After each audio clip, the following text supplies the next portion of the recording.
Waiting on this. Okay, here we go. And good afternoon, viewers. Good afternoon, world. Good morning, good night. Good evening, wherever you are catching this broadcast from. Welcome to Bantu TV. And yeah, we have another explosive episode today. I can't wait for all the views and sound bites. And the one speaking right now is no other than Kalinda Shichinda. I am the Empress um, from the Guala village and Shikatenda village. So let's bring my other co-hosts to do their vuvuzelas before we start our trending topics for today. How about we go with you, Patricia? Do your vuvuzelas before we go to the deep thinker. Yes, ladies and gentlemen, thank you very much. We are proud of coming back again another week of a brilliant podcast where we discuss, of course, trending topics. Yeah, there's so many topics that we need to discuss. We thank you very much for joining us, taking your time out of your busy schedule. This is Chanda Chilufya, and I'm broadcasting live from Ontario, Canada. Thank you very much, and you guys hope you enjoy the show. Join us, uh, make comments, click on the link if you want to participate. Share this link with your friends. Let them join in. Let's all participate and see what we can do. Over to you, my Valentine. Akamwamba nova na Zambia muli vayumu mevo uno ndanjira mu mawevo aya uzwa ku St. Louis, Missouri. Ndikomene maningi unjira mu mawevo aya. Oh, Twalumpa. And here we go. It's what's today's date? The ninth. Am I correct or wrong? Oh yeah, it's Sunday, the ninth of June, 2024. It's summer over here. It's hot, hot, hot. But we love it this way. So I mean, there's no easy way to start, but just to get into the show. And let's start from the. Shall we start from the presidential, conference that the president of the Republic of Zambia, Mr. Hakainde Hichilema, had this past Tuesday, where he disclosed. I think he said quite a lot of things from, declaring or disclosing to us that cabinet, I think late last week, sat and. Agreed to revise our hate speech laws. They're hoping to toughen them up as a way of deterring all those next would be tribalist offenders coming up, and those laws will be tabled before Parliament. When sessions opens, actually this Monday, is it Monday or actually Tuesday, the 11th, the Zambian Parliament will reopen, and during that session, the president was hoping the stiffer laws on tribalism and hate speech will be presented to Parliament to vote on them, and probably at the end of the session enact them into law. And the one person that I was very interested to hear from is on this was the Matero Member of Parliament, Miles Stamper, who says he is going to vote on those laws, and he agrees with the president, and I hope many others will follow suit. Okay, so now that's one. Yeah, that was one, and I think the other thing that to me that came out was the what I think the most media organization or personality missed was the pronouncements that the World Bank actually did increase our budgetary allocation from them this quarter by at least 300 million. To help our government deal with the many developmental agendas that we have to do in terms of food security That's important. And we are in the middle of a drought. So what better news than that? I mean, everything else was just. I don't know whether you call it cherry, but yeah, I mean, we've heard it before. But to me, that to me was the biggest news out of that presser, and hopefully, you guys, we start with you, Batulufia. We've just lost Deep Thinker. How did you look at that presidential press briefing? What spoke to your heart? Yeah, there's a lot that he spoke about, especially the issue of one categorism. That obviously you can tell by the way he was talking that he detests, that thuggery kind of behavior, whether coming from his members or the opposition. And he put his foot down. He put his foot down to say, "I'm not going to allow this kind of thuggery." I mean, they were coming from a funeral for one of the most important people that passed away, and they just behaved in an unbecoming manner. And he strongly, gave instructions to say, please arrest them. And that just shows, just how serious he is about, colorism. Because if it was the other way around, with the other party, I mean, Mr. Z would have just been quiet, Mr. Top Notch. So that just shows you the dedication that our current government is, and as well as issue when it comes to tribe. Of course, they're going to table it in Parliament, which is good. Yeah, I mean, those are the issues, those are the topics that touched my heart. And but so many things. He said so many things. I mean, it's hard to pinpoint, but the two are the ones that really that touched me. Yeah. Right. Great. Mr. Deep Think Valentine, yeah, I don't know, did you have time to listen to the presidential press conference that we just had this past week? What tugged at your heart if you had a Uh, chance to listen to it? I listened to the president. Actually, I listened to that uh, press conference 3 times because I really wanted to get the gist of what is going on. Mm-hmm. And then after listening to that speech, I realized that tribalism needed to be addressed. But there is an underlying thing that need to be addressed as well, and that is privilege that some have and others don't have. Now, by privilege, I'm saying that some people may not know that they're being tribalist. They're Mm, just riding on that privilege. mm, mm, And I'm saying this to say, when you hear these political speeches, mm, a lot of the political speeches I've listened to, they're either in Bemba or Nyanja. mhm, You know, and I don't know how it's going to be separated between somebody who is privileged and somebody who is tribalist, in this case, in the laws that are being changed. But either way, both need to be addressed and addressed real seriously, and they must have consequences. And mm, consequences means either you go to the courts of law or you are put in a program where you see every Zambian as a Zambian, mm. where you don't have super Zambians and neglected Zambians. Mm-hmm. I submit. Yeah, I think this issue is he strongly talked about it because we need to nip this in the bud, because if you see what happened to Rwanda, Rwanda went into a genocide because of issues like this. Now, if we don't stop it now, Zambia will be on fire.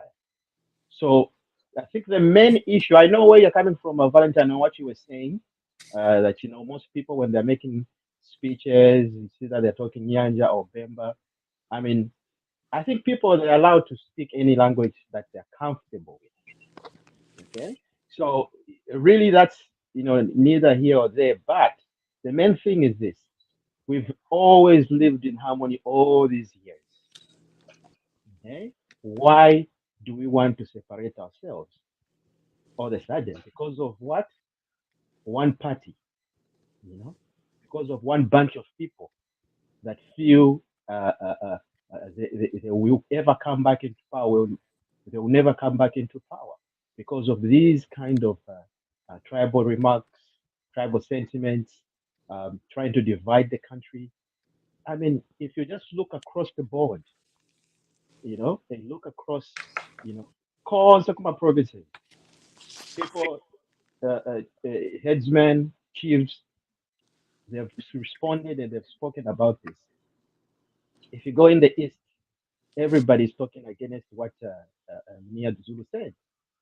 You see, and if you go in the north, everybody's against what Mayoba Morin was saying, because we don't believe in that. We've always lived in harmony.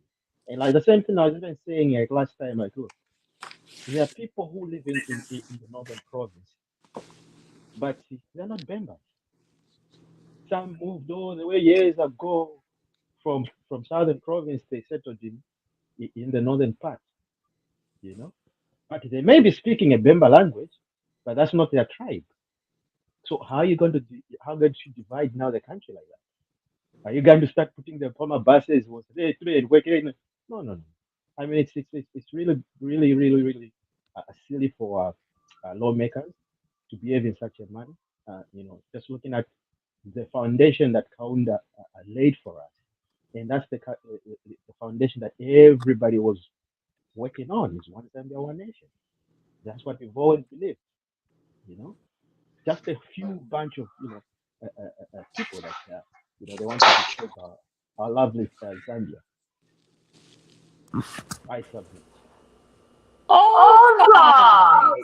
Right, Right, right, right, right. right. Now, Now, I I know know right right now now you're you're looking looking at at the the screen. screen, So so Madam, don't don't worry worry about it. about it. I am I am trying trying to to do do something. something. I've I've been been working working something something Uh, on the on the background. background. So So I'm I'm gonna gonna have you, have to. you to. have you have to mute one. You have to mute one. One should be on Yeah, yeah, mute. yeah, yeah, yeah. Yeah, Actually, one should be on mute. that. Oh, excuse my breath. Madam, Madam Order. Go ahead, Sir Valentine. Okay, I want to uh, clarify the point about privilege that I was talking about, if I may. Yeah, go ahead. You Go Go know, ahead. ahead. Go ahead. Go ahead. but sometimes we talk about harmony. If we go back to Walensik, Hmm. because of the iron hand that Walensik had on black people, the perception out there is that Africans are living in harmony. Sometimes the harmony is created by the kind of force that is applied in a country. During Kaunda's time, we were praised as a peaceful nation, and we knew some oppressive things that happened during that time. And I can testify to that because my first year at UNZA, I saw some different about Kaunda's leadership than before I went to UNZA. Mm. Okay, that is harmony. So harmony is very, very relative. When you have a humble leader, then all these tribalist things come out. But when you have a thug as a leader, the harmony is defined differently because people don't want to talk because they don't know who is listening and what they're going to do. That's number one. I 100% agree that uh, everybody is free to speak any language uh, in Zambia. Free. I agree with that. But at a political level,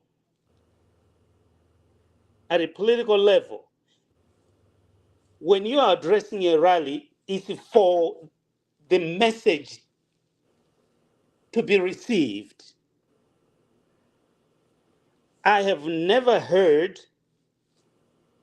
Well, maybe I missed something. When the PF are addressing rallies, most of the time, if it's not English, it's Bemba. At least I have the distance of bringing somebody to translate so that those that don't speak Bemba can understand. Those that don't speak Nyanja can understand. That's number one. Number two, some people from Western Province have moved and they speak Bemba fluently. What causes those people to speak Bemba instead of mixing it with Lozi? We have to look at the environment we're in and we have to work towards making sure that every voice is heard. English very is a widely spoken language in the world. And because of that, that's why the British have control over most of the world. Because whoever sells their language sells their culture. And if the culture is not accepted, that's where confusion comes in. There might be harmony because other people don't speak up uh, to, to, to advocate for their own language and culture. But that doesn't mean that some things don't need to be fixed. We need to fix that privilege piece. That's what I wanted to address there, based on my uh, privilege point. Right, Rachel, if you're coming. Yeah, that's understood. I understand your point. Like I was saying, I get where you're coming from. I understand it, and like if we watch, like if you look at the UPND as the party itself, if you look at most of these leaders,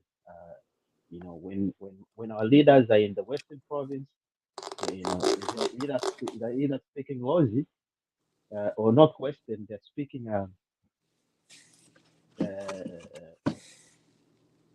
Northwestern is what? Is there Depends which on the of district. It could be Lunda, uh, Luvale, Lundai, Luvale, Chokwe. and yeah, even in the Copper Belt as well, there's a little bit of Lunda as well, So it's not everything that's Bemba, but sometimes if you hear people speaking Bemba, maybe they're in areas like in Lusaka, which is either speak Bemba or Nyanja. Like really, that's not a hidden secret. I mean, if you walk on the street, that's what people are talking. But people in homes, they still speak Lozi and Nyanja. But yes, I get where you're coming from, and I think people we need to mix the two. Just mix it up. Like me, even if I like even on this podcast, I speak English. I go into Bemba. Nalanda go to Bemba. That's my mother tongue. You know, and I just mix it up. And our coverage is wide. I mean, people who knows who's listening, somebody from. Because sometimes if we just say let's just all speak English, there are some people who won't understand English. Some people want to make things very easy for them. A language that will be able to hear and understand. So that's why we should speak the languages that people know predominantly. We all know it's either Bemba or Nyanja or. But I hear you about Valentine. I really really hear you. And yeah, that brings me to what ethnolinguistic. That's a tongue twister. That's the law they're going to pass. Vakalinda. Yes, yes, yes, yes. But Sophia, I'm sorry. Eh, Yeah, I mean, I. mwe basoma sana ekisungu ethnolinguistic. No, no, no. It's not that. It's. I mean, for me, I pretty much can speak anything out there from Lozi to Nyanja. I mean Nyanja is now is even there's Nyanja on Eastern Province, which is different from the Nyanja in Lusaka, which is also different from the Nyanja in Livingston, Yeah, and all other areas. So, but yeah. Yeah, we're not gonna go Mm, into those specifics because mm. we just constrained with time. So, in Yeah. as much as we want to So delve exhaust. into involve ourselves into those discussion, we are limited, but so maybe for future references, definitely I welcome those discussions. Yeah, but like you stated, both of you bring out very valid points. I mean, I said, to me, like when I watched the PF. I'm sorry to bring them, but they're the people that have led us to where we are now. I mean, there's no Mm, question in my mind, because I mean, let's just lay the facts as they are. Before the PF came into being or came into power or whatever happened there, nobody was worried about tribalism. Nobody was worried about what language is being spoken on the streets of Lusaka or the Copperbelt. And I say so because I mean this is an example that I bring time and time again, that not a few days back, I was on the streets of Lusaka and in Kamwala, where I was accosted by these riffraffs, in Kamwala, because me and my sister were using Tonga, mm, and they just upon hearing us, they were like, "Hey, you too, that language is not allowed here," and we had to challenge mm, them and say, "How can you? Do you even mm, know the history of Lusaka?" mm, mm, Do you even know the history of Lusaka? I said, if you don't know what you're talking about because you don't know who you're talking to, if you mm, want to sleep in the jails of Lusaka, just go ahead with that nonsense. But I mean, I just came back from Zambia now. Yeah, I mean, there could be an argument there that that everybody now is free to speak any language you want. Any language. Yeah, I heard people are using Lozi, which was never heard of on the streets of Lusaka. Tonga is widely spoken, Lunda, Luvale, everybody. I mean, it was a beautiful sight, or should Mm. I say, it was a beautiful sound in my ears. That's Because good. That's good. before just uttering any of those languages, you either get a slap or you Mm, get, unclogged by these unruly cadres.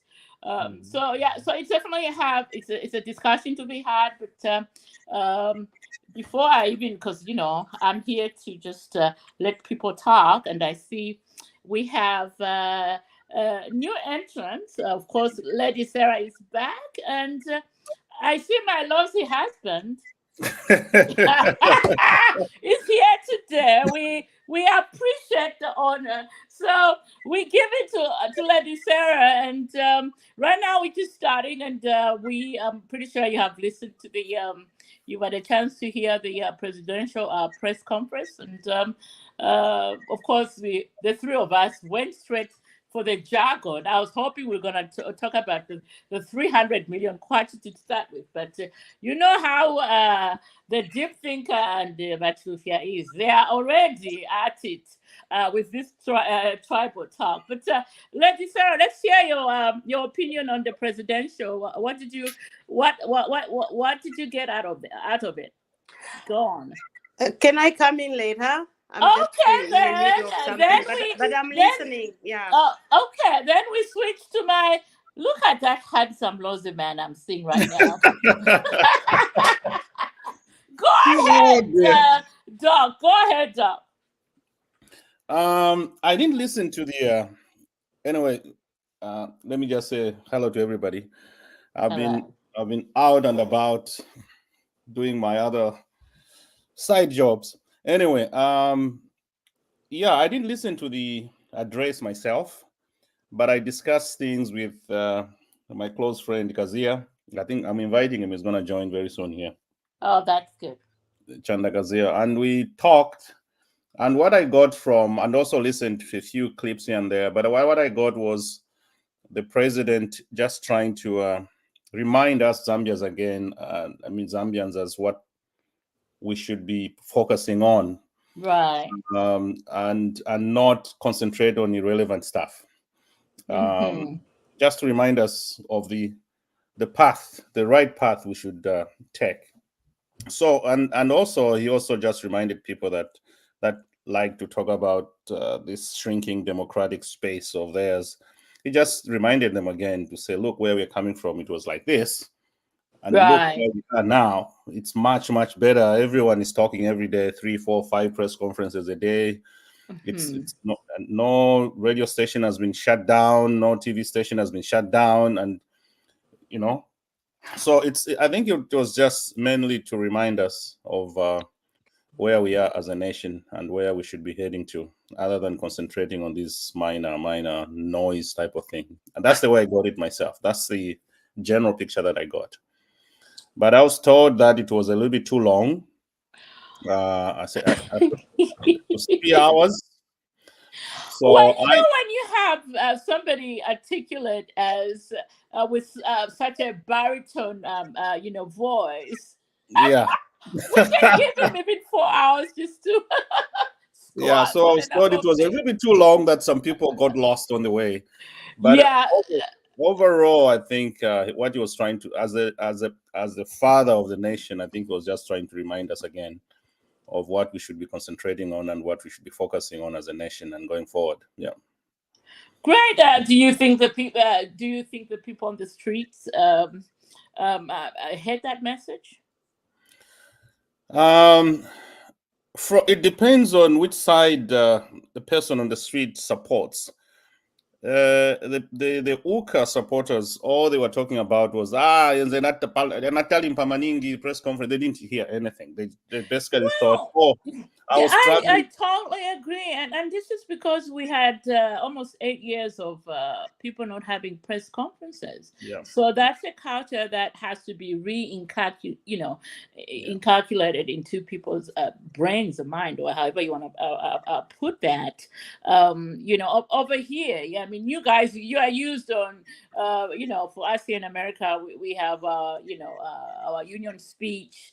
There's a press conference here, or the president, so we are used on those dynamics. But in Zambia, they never had that. I mean, they lost. We had it when Chiluba was around. And Kaunda. And Kaunda, who would tell journalists to shut up and sit down, stuff like that. But at least they used to give press conferences, from time to time.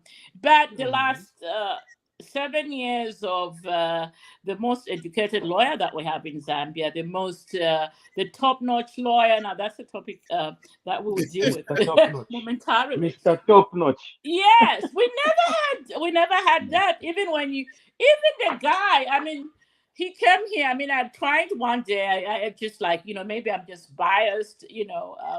I tried to listen to him give a speech at the UN. I slept through it after 2 seconds because all I could hear was mumbling. I could hear a thing. So now after that, you have somebody that will actually school you and let you know what's going on. So 3 hours can be a little bit. Yeah, I mean, I definitely agree, a little bit too much. But I think for somebody that has a lot to speak, 3 hours. It's the least amount, because as Zambians, we need to know where the country is going, where we are with the vision, and what to expect next. Because on that speech, it wasn't just about the tribalism. He shared with us that the World Bank gave us an additional 300 million towards budgetary support from the 188 that was agreed last year. And the reason why they did that, because the Zambian government actually made all the benchmarks that were set before them, and the fact that he announced well ahead of everybody else, who are now scrambling and using us.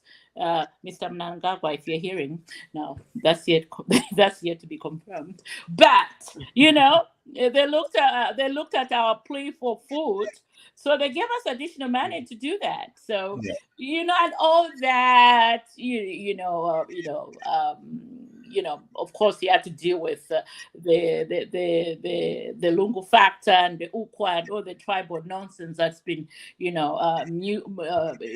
taking center stage everywhere around the country. So anyway, I think I've spoken enough. Unless, of course, the deep thinker have something to say, I know.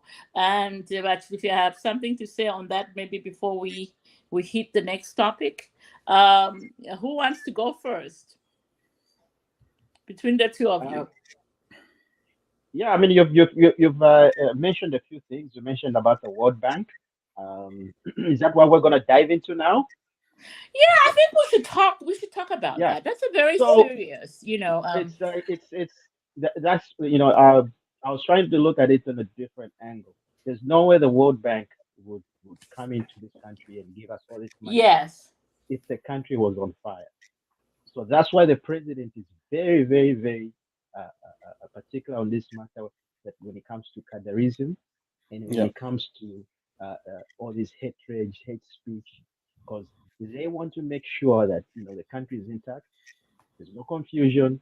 Even all these investors, when they come in the country, they want to find a stable country where they can do their business peacefully. They know that they're going to recoup their investments. And there's just peace, the peace that Zambia has always been known for all these years. So one good part that came out of it is ZESCO has been given $100 million grant, not a loan. So but PF they'll start saying about if you're alone. No. This is a grant. But Rufia, I have a bond too, but go ahead on that one. No, it's a fact. I mean, they've been given 100. I know it's a fact. It's for me. I think I've issues the 100 million. Where is it going to? Is it going into? Is it going into ZESCO trying to find a way and means of beating this load shedding, or is it going towards paying people's salaries and And now the main use when I was reading, they said it's going to go into rural electrification. So meaning people that don't have electricity in areas like the rural areas, they will now have access to electricity. Now, how they're going to use it, whether that's really what's the agenda of ZESCO or the World Bank. I mean, if they give you that money, which is a grant, obviously they want to go in, they will tell us and will agree on where they want that money to be utilized. But right now, already announced that they're using that money to paying their workers and benefits. So that's why I think that's why I have issues with that. Strong issues. I haven't heard about that one. I need to talk to Matonga. I need Matonga to come and explain that to us. I haven't heard about me as far as I'm concerned. What I read when they came in on the thing on the speech, they said it's for rural electrification. So that's where the money should go. But if they want to divert it somewhere else, it's ZESCO itself. But the World Bank themselves, they do not like, being played like the way the PF was playing them, So when they say, guys, this is what it is, because it's what you call it, it's a litmus test. They want to see how well we're going to utilize that money, and is it going to go to the intended purpose? And if yes, then they'll give us more grants. So I think with the team at hand, I don't think they would divert it into paying workers. I'm not sure if that's the case.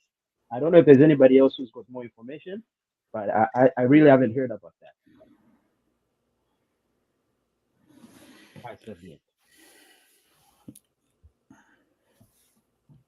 All right. Who wants to come on in?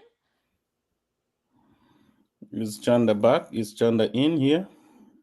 No, he hasn't arrived yet, but I see him commenting.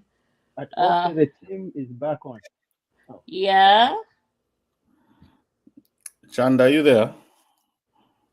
He's not yet here. He's just commenting somewhere. He's probably. Does he have the link? Yeah, he has a link. I sent it to him. Oh, okay. So maybe he's still getting He's still getting his makeup on, so we give him enough time to get let me that just, done. let me just. Yeah. That's it. Deep Thinker, you wanna join in on the Are you World coming? Bank? Are you coming on? I've sent you an invite on WhatsApp. Check your WhatsApp. Just check both of your. Deep Thinker, Yes, Go ahead. ma'am. please. You've been too So, quiet over so, there. I know you're. the Zesco issue and the money coming in, I really don't have much to comment. All I need is in the agreement between the World Bank and Zesco or the Zambian government. What are the details in that? Because for the World Bank to release some money, that means the plan must have been really solid. So I'm waiting to see what that plan was. Now, All right. if it's going towards paying the people, is it because they're trying to avoid people in Zesco being corrupt? So give them something so that they can perform as Zesco employees as opposed to corrupt tendencies. I don't know. I just need the plan. All right. Hold that thought. In a bid to boost Zambia's energy sector and pave the way for sustainable future, the World Bank has allocated a 100 million grant to enhance the operational efficiency and financial stability of the country's national power utility, ZESCO.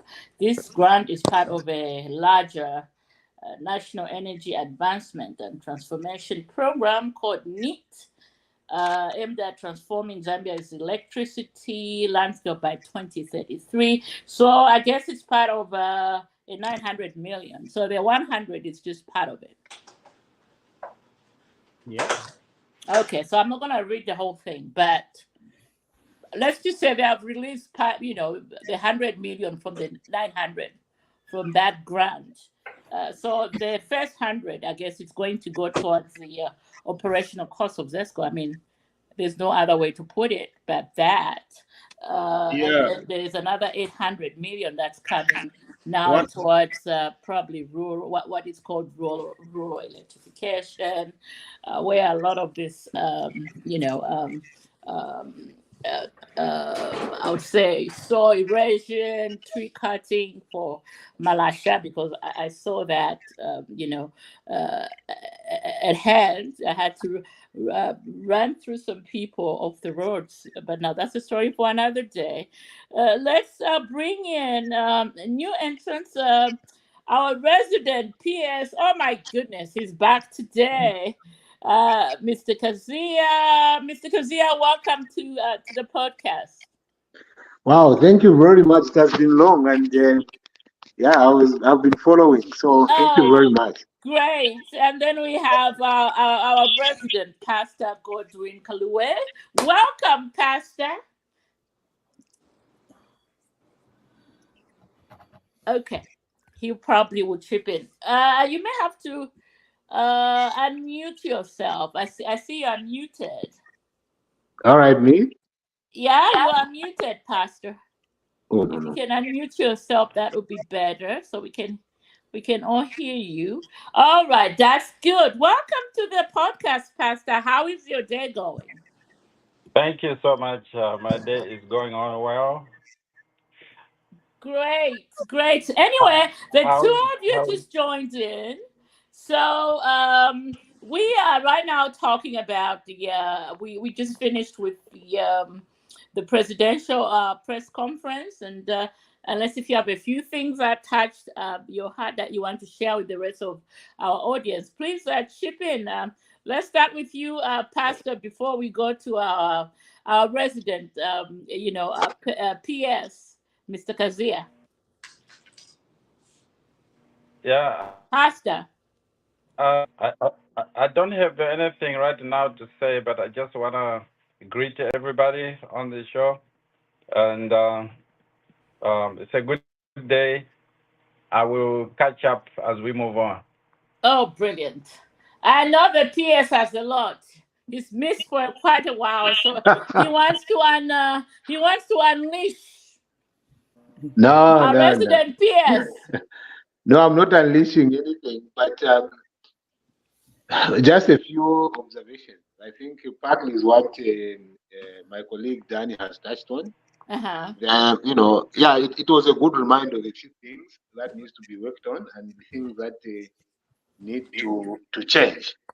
There, I also feel like it was the press was a little bit too long, and from my experience, that is a presidential address. There is no need for ministers to come on and start making their comments there. Yeah, he gives a press statement. They ask him questions, and if he thinks that there should be another time or they can send the press queries, he can raise that with the press, not to leave that with the minister, because the minister can say something that contradicts what the president has said, and the whole press conference is now taken over by what the minister said rather than what the president was trying to communicate.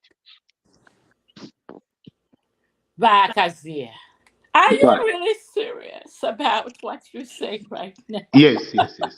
I'm telling you, I'm I very, think very every serious about president that. have their own style, isn't it?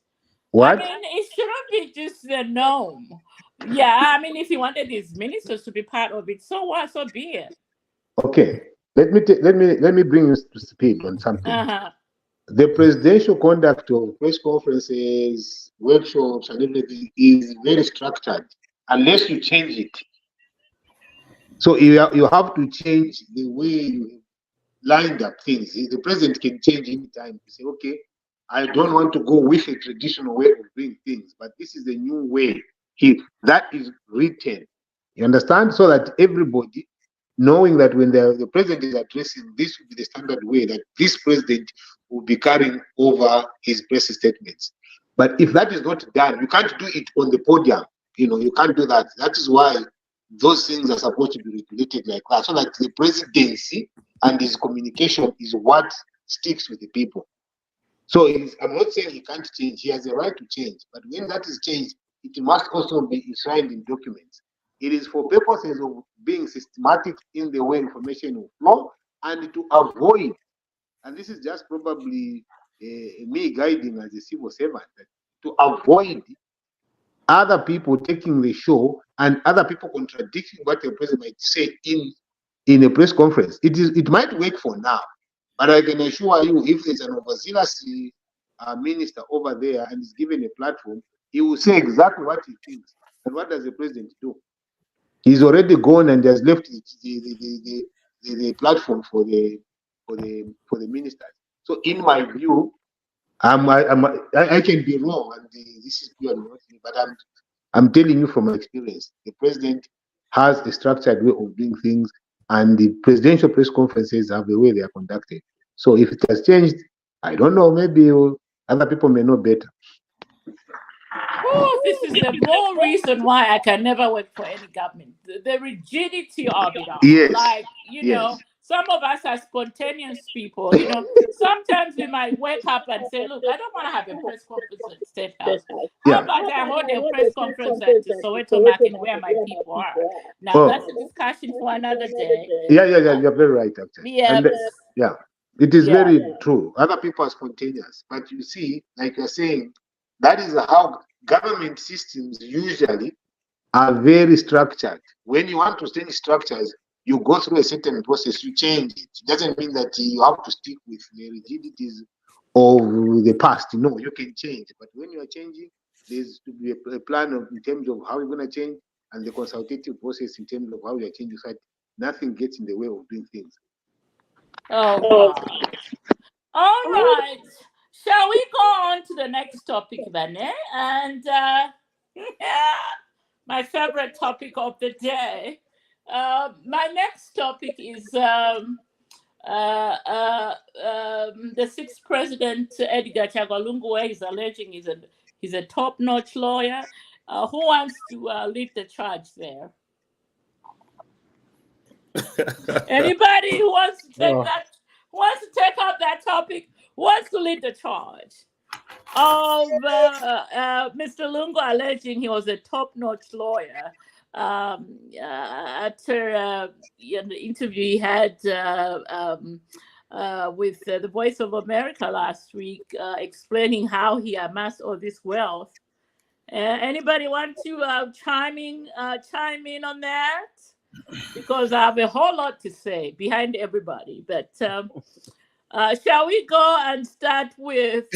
I know the man. Oh, dear. Lady Sarah, you want to come on this one first? Let's give it to the lady before everybody else come in. Lady Sarah. Okay, she's probably still in the background listening in. So how about we go to the deep thinker? What are your deep thoughts? You know, I'm. Most of you probably don't know I'm a teacher, and I've been teaching for a while, and I think I'm the best teacher around. So what I'm trying to say is everybody's entitled to how they feel about their job. So he can say all that. He can say he's the best lawyer. He can say all that. But then other people are going to challenge him and remind him that these things that you did, they don't go along with being the best lawyer around. For instance, Sangwa, the lawyer Sangwa, Yeah, John Sangwe. State John counsel, yeah, Sangwa state came up counsel, and yeah. said Lungu was very, very unprofessional when they were representing in Chiluba, and some of some of the people around Chiluba that was summoned to court. Lungu sometimes did not even know where the last case ended and where to pick it up from. So he can claim all he wants. He's entitled to doing that. But people are coming up and they're on record saying these are some of the things you did. And somebody needs to remind him that he lost his law license at some point. I don't know if he got it back, but they snatched it from him. So I don't have a problem. He can talk his politics. All right, moving on. My lousy husband, Danny. What's your comment on that? The English people tell us that self-praise is no recommendation. Yeah. You don't stand out there and say, I'm the best of this, I'm the best of that. The people that are supposed to judge you are the people around you. You can't start praising yourself that I'm the best of this, I'm the best, like you're a boxer or something. But anyway, Lungu is fond of doing that. And the statements that he makes, they don't just make sense. For example, the statement just said there was a very successful lawyer that made a lot of money before I went into politics. I mean, there was somebody that said up to today, Lungu owes somebody who owns a bar in Chongwe area some money because he used to go there and drink beer for Onunkongole. You know, someone actually says that bar owner still wants Lungu to go and pay his Congole.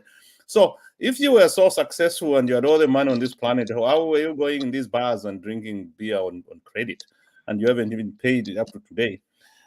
So he's just, as my brother said there, he's just trying to play politics and justifying his dirty deals of diverting some of his money into his personal accounts and becoming so rich within a very short period of time. So to me, I don't think there's any single Zambian in his right frame of mind who believes that statement that he made so much money before he went into politics. That that's the reason why he was giving all those $400,000 to his nieces and all that type of stuff. He didn't have money. Lungu wasn't that wealthy before he went into politics. Everybody knows that.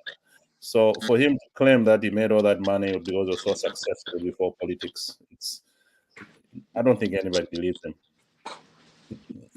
That's my my take on that.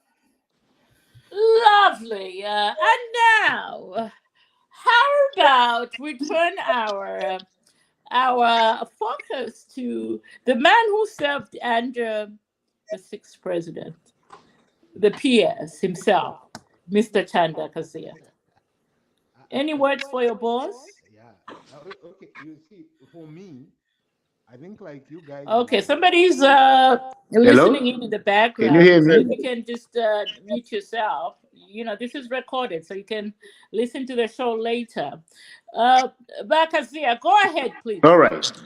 I have spoken in the past, and I have spoken greatly against the cheapening of the presidency by the way ourselves as Zambians behave towards former heads of state. We don't behave very well. And I was in Zambia during Kaunda, that's when I started work. The way we were the young guys, we were the guys that didn't want Kaunda at the time. I was around 20 years old. And we did not appreciate what Kaunda was doing. So when Chiluba was starting the process of wanting to deal with Kaunda, we thought that everything was very massive. Kaunda was arrested, stuff happened out. He was the evil of the entire time. When NC came into power, Kaunda ultimately things get resolved. Julius Nyerere comes in, they resolve that. Kaunda comes out. Our PS, are you cooking? Hello? Are you cooking in the background? Because one for Porto Yapona and voice Capona. It's not me. Oh, better now, because you not too far from Porto Yapona and you kind of sounded like you are in a cave or something. Volume your chair. Yeah, cheer volume back as anyway. Go ahead. Okay, can you hear me now? Better now. All right. So my point is, we have the way we have looked at our president, former presidents, is not the right way. Kaunda we demonized. Rupia Banda we demonized. Now we are demonizing Edgar Lungu right now.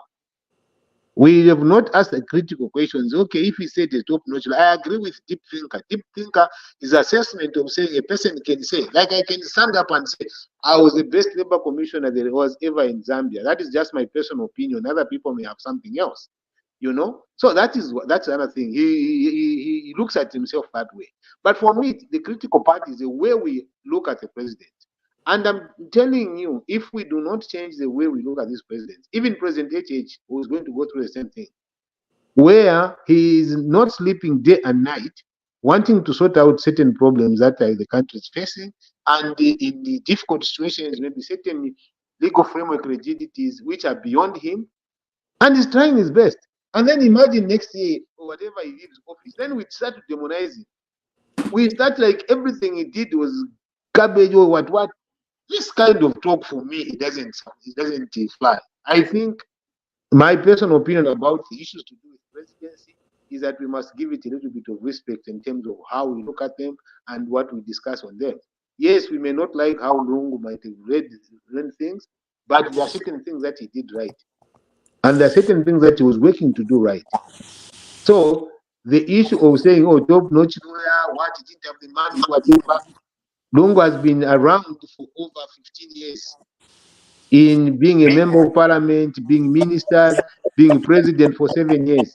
He might not be maybe the man that we think he should have, but certainly he's not a poor guy. So for me, I do not really, I don't take that, because I know if we continue this path, we are putting the same president that is in State House on the same path of ridicule when he leaves office. Yeah, no. Oh, right. Bakazia, I'll come back with some answers on that for you. Yeah. For me, I do not agree that anybody's dehumanizing him or anything like that, because this is something that he himself is bringing up. And as a citizen who are going to vote in 26, where he wants to stand as a president, his record has to be challenged. And for me, I challenge his record on this purpose.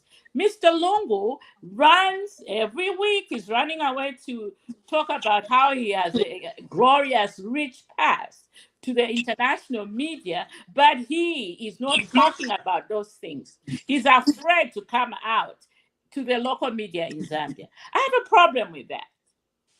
I have a problem with a man who is on record as late as 2010. It's in public domain. Nobody's hiding that record. It's just, remember at PF, you came and tried to make him look like an angel. When he, as a lawyer, lost his license after he chewed that widow's money. But you, as PF, came up and washed him in the humble wine to hoodwink the masses as somebody who was left by Satan. I have issues with that. So let Mr. Lungu come to us, talk to Diamond TV, ZNBC, and tell us how of a glorious or a top-notch lawyer he was when we have somebody like State Counsel whose word I believe 100% say this is a guy I was representing some cases with who'd show up in court drunk. Yeah? Talk about Balungu when he declared his assets in 2011, 2012, somewhere there. How much money did he have in the bank? We have people on record that have said they loaned him 100,000 to put in the bank of Zanaco just to show to the masses that he had money. And yet he was left, right, and center borrowing money in Chawama, drinking cachaso. That's what a top-notch lawyer Mr. Lungu was. So you can't come in here and tell me we are demonizing him when he's running away from talking to Zambian press men and women on his record, on whom he wants the people of Zambia to vote for in 2 years' time. Talk to me about that. All right, I can. Talk to me about Can I that. say something? I can. Can I say Okay. something? Now, well, before you come in, All right. Sarah wants to come in. Yeah. So I want to talk about that thing of saying we are demonizing the presidency. What noise is that, please? All right, somebody's driving. If you can mute yourself, please, so we can get. Yeah, go ahead, Lady Sarah. Yeah. My goodness. Okay, so saying that we are demonizing the presidents, Wufi, it's only a child who was born yesterday or who was born in millennium or whatever after 2000 would say that. We never demonized Mwanawasa. He was a great man, and we still cherish the moments that Mwanawasa was the president. But for Lungu, they never fibika palwele, Lungu.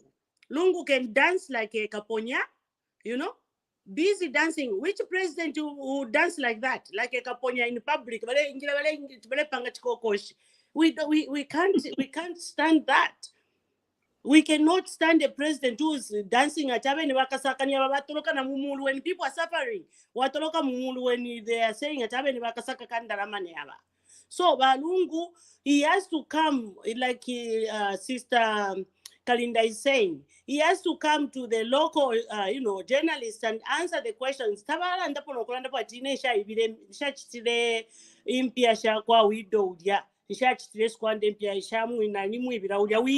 is in the public domain. That widow, he has never refused that allegation. So if you are demonizing the presidency, I don't think we are going to talk about State House. No. But if we see we'll talk about it. That's not demonizing. That is saying the facts. And this is Sangwa who's telling us that, who you are later now, Kolwa. Can you imagine that? He even lost the license. So why shouldn't we talk about him? We never demonized Chiluba. We never. The only thing which Chiluba, succumbed to is corruption. So if you talk about demonizing the president, Lungu, we are going to talk about him, and especially that he wants to come back in 2026. We'll talk about his failures and we won't glorify whatever if you are panga kamusebo ka no ationa bapanga kamusebo. We are not going to glorify that, but we'll talk about his failures, because we don't want Zambia to go back to where it was when Lungu was in power. Thank you. All right, Bakazia, before you come in, let me bring in, we have 3 new entrants here that would like to also have their voice heard. Let's start with your, we have here Jigonka Mitch. Welcome to the show, my brother. Thank you so much. Thank you so much. I haven't been back with you guys many times. I'm trying to join. You're already gone. I was like, okay, next time. Yeah. It's good to You see you. found us today. I Yeah. appreciate you joining you. We'll definitely give you a chance to talk about what we're talking about today. And then we have now Linawe. Peace may come well. Please tell us where you're joining us from, and welcome to the podcast. Joining you from Livingston, Zambia. Oh, Yeah, great. and yes, and I am happy to be here. I was curious, so I said, let me try this. Let me hear the great conversations going on. Well, hopefully, we can tap your 2 cents here as we move on with the show. Stay with us and stay tuned. Pastor, I see your lips moving there. You want to add something to the topic at hand of Mr. Lungu claiming is a top-notch lawyer. Your 2 cents there, Pastor Kalue. Top-notch lawyer and rich. There you go. Pastor. To get this opportunity. Oh, can you hear me? Yeah, we can hear you now. Okay. Thank you so much for giving me this opportunity to speak. I think, there's a saying which goes that if you have built a glass house, or if you live in a glass house, do not be the first one to throw a stone at other people. Mm-hmm. Because your house is vulnerable. Mm-hmm. So President Lungu is acting like that. He has a glassy house, and when he begins to throw stones, expect that the stones will boomerang. And it is not a concrete house; it is a glassy house, so there's danger coming. When Right. you have been a president, whether you are good or bad, it is good to keep a low profile so that you become a statesman. You become a person, a go-to person by other politicians. They can come and get wisdom. But the behavior of Mr. Lungu is not like that. I don't know whom he's listening to. Maybe those same people who were benefiting are really coming back to him that we need to go back. But Yeah. that is really affecting him, is cheapening him. We know there are some good things that he did that we appreciate. Every person has the good side and the bad side. But when you bring yourself in the arena of politics, politics is dirty. And you'll be seen as an obstacle, and you are going to get the scrutiny that will not be very good. So I wish, if I were to speak to President Lunga, I would really advise him to stay away from politics and just begin to do, NGOs and pursue some other constructive and helpful things in the community. There's a lot to be done. Look at our American presidents here. Jimmy Carter, what he did with his housing scheme. Look at Obama, is writing books, speeches in different forums. That's what you do as a former president. But when you come back to that game, it's not a good thing. And H tried from the very beginning, to try to preserve his dignity, to protect him, and not act in a bad way of revenge. But when he comes out like this and begins to talk, then he is actually putting himself in a way that will receive a lot of attacks and criticisms, and it's not helpful, and it's not good for the country. It is not good and a good image, from the onlookers, the international community. It is not good. I'll stop here for now. Thank you, Pastor. Thank you for the very balanced outlook there on Mr. Lungu. So let's bring in Mr. Chilufya. I know he's he wants to come on here and say something. Chilufya, you want to jump on here and put your 2 cents to that top-notch lawyer and breach. Yeah. Thank you very much. I can put on my 2 cents. By the way, welcome everybody that has joined us today. First and foremost, Valungu went on BBC to say he was on house arrest. Now, the definition of house arrest and what's really on the ground is something else. So this is where we see that the certain leaders cannot be trusted, because you're trying to create an image to the international community that, one, you're on house arrest. They ask you about how you amassed your wealth. You say you were a top-notch lawyer, and you made all your money when you're practicing law.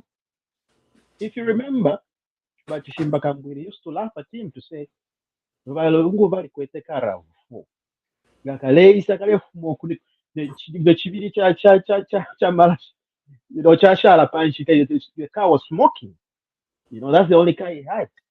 And we all heard the stories of him, his drunken states, moving bars from one bar to the other. It's there on public domain, And just like, I can echo what everybody else has said. I was watching that interview as well when John Sanga was was narrating the story about how he worked with Valungu. He wasn't a professional guy.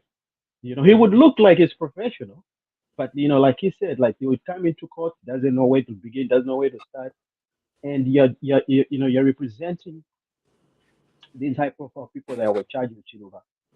Instead of going there professionally, one, he was there drunk. So how is he a top-notch lawyer? Okay, if all that is what constitutes to be a top-notch lawyer, then I don't know. Whether we don't know what the name top-notch means, I don't understand it, because I would rather call John Sango a top-notch lawyer than the Valungu, because Valungu, if you look at even the way he's performed, his performance during his tenure, it's been below par. And even being with that law background, there's certain things that he should have done, or certain laws that he should have put in place. Because even himself, like the former president act itself, it's like he doesn't know what it means. If you're in politics, you get your benefits. If you move out of politics, they take away your benefits. It's there. I was just reading it the other day. So what's so complicated about it? So there's all these things. I mean, if you look around in an overall nutshell, I don't want to take everybody else's time, wants to come in and dive in and talk about it. But being a top-notch lawyer, that's far from the truth. Amassing your wealth while you're a lawyer, that's far from the truth. He was really broke before he became the president. And he declared his assets. So all his assets, meaning his cars, if he's got a home, a car, just if you can even borrow, antiques. At Nenkokonga Warikoata, Amawanga also Wasunga, you put them together, those are your assets. He declared all those things. But from what he declared to what he owns is a huge gap. So you cannot go to the international community and say, "Oh, all this wealth I got it." No, no, no. Yeah, and High how do court you has record. become a top-notch lawyer if you can mislead your own cabinet and say you stay in power? Huh? You Aha. mislead your entire cabinet as a Mhm. top-notch lawyer. Anyway, let's bring in. You know me. I own the. This is my favorite subject. I can go on, but let me bring in my brother Chikonkai. I'm pretty sure you have something to say on the Mr. Lungu's top-notch lawyer comments and reach. Honestly, I think it's laughable to have Mr. Lungu say what he says, but at the end of the day, what does it really matter though? We already know what he's trying to do. Is at the end of the day, he's trying to portray an image that he made his worth out of his career. The truth is the opposite. Let the facts just follow where they go, and we'll figure it out. Honestly, to just sit down and just continue discussing his level of his career where he was, I think everybody knows. He's just fulfilling his own ego. The truth is the opposite. So I don't pay attention much to that. I'll just let the facts and the law follow where it's going. Find out where he got all this money, and it will be shown.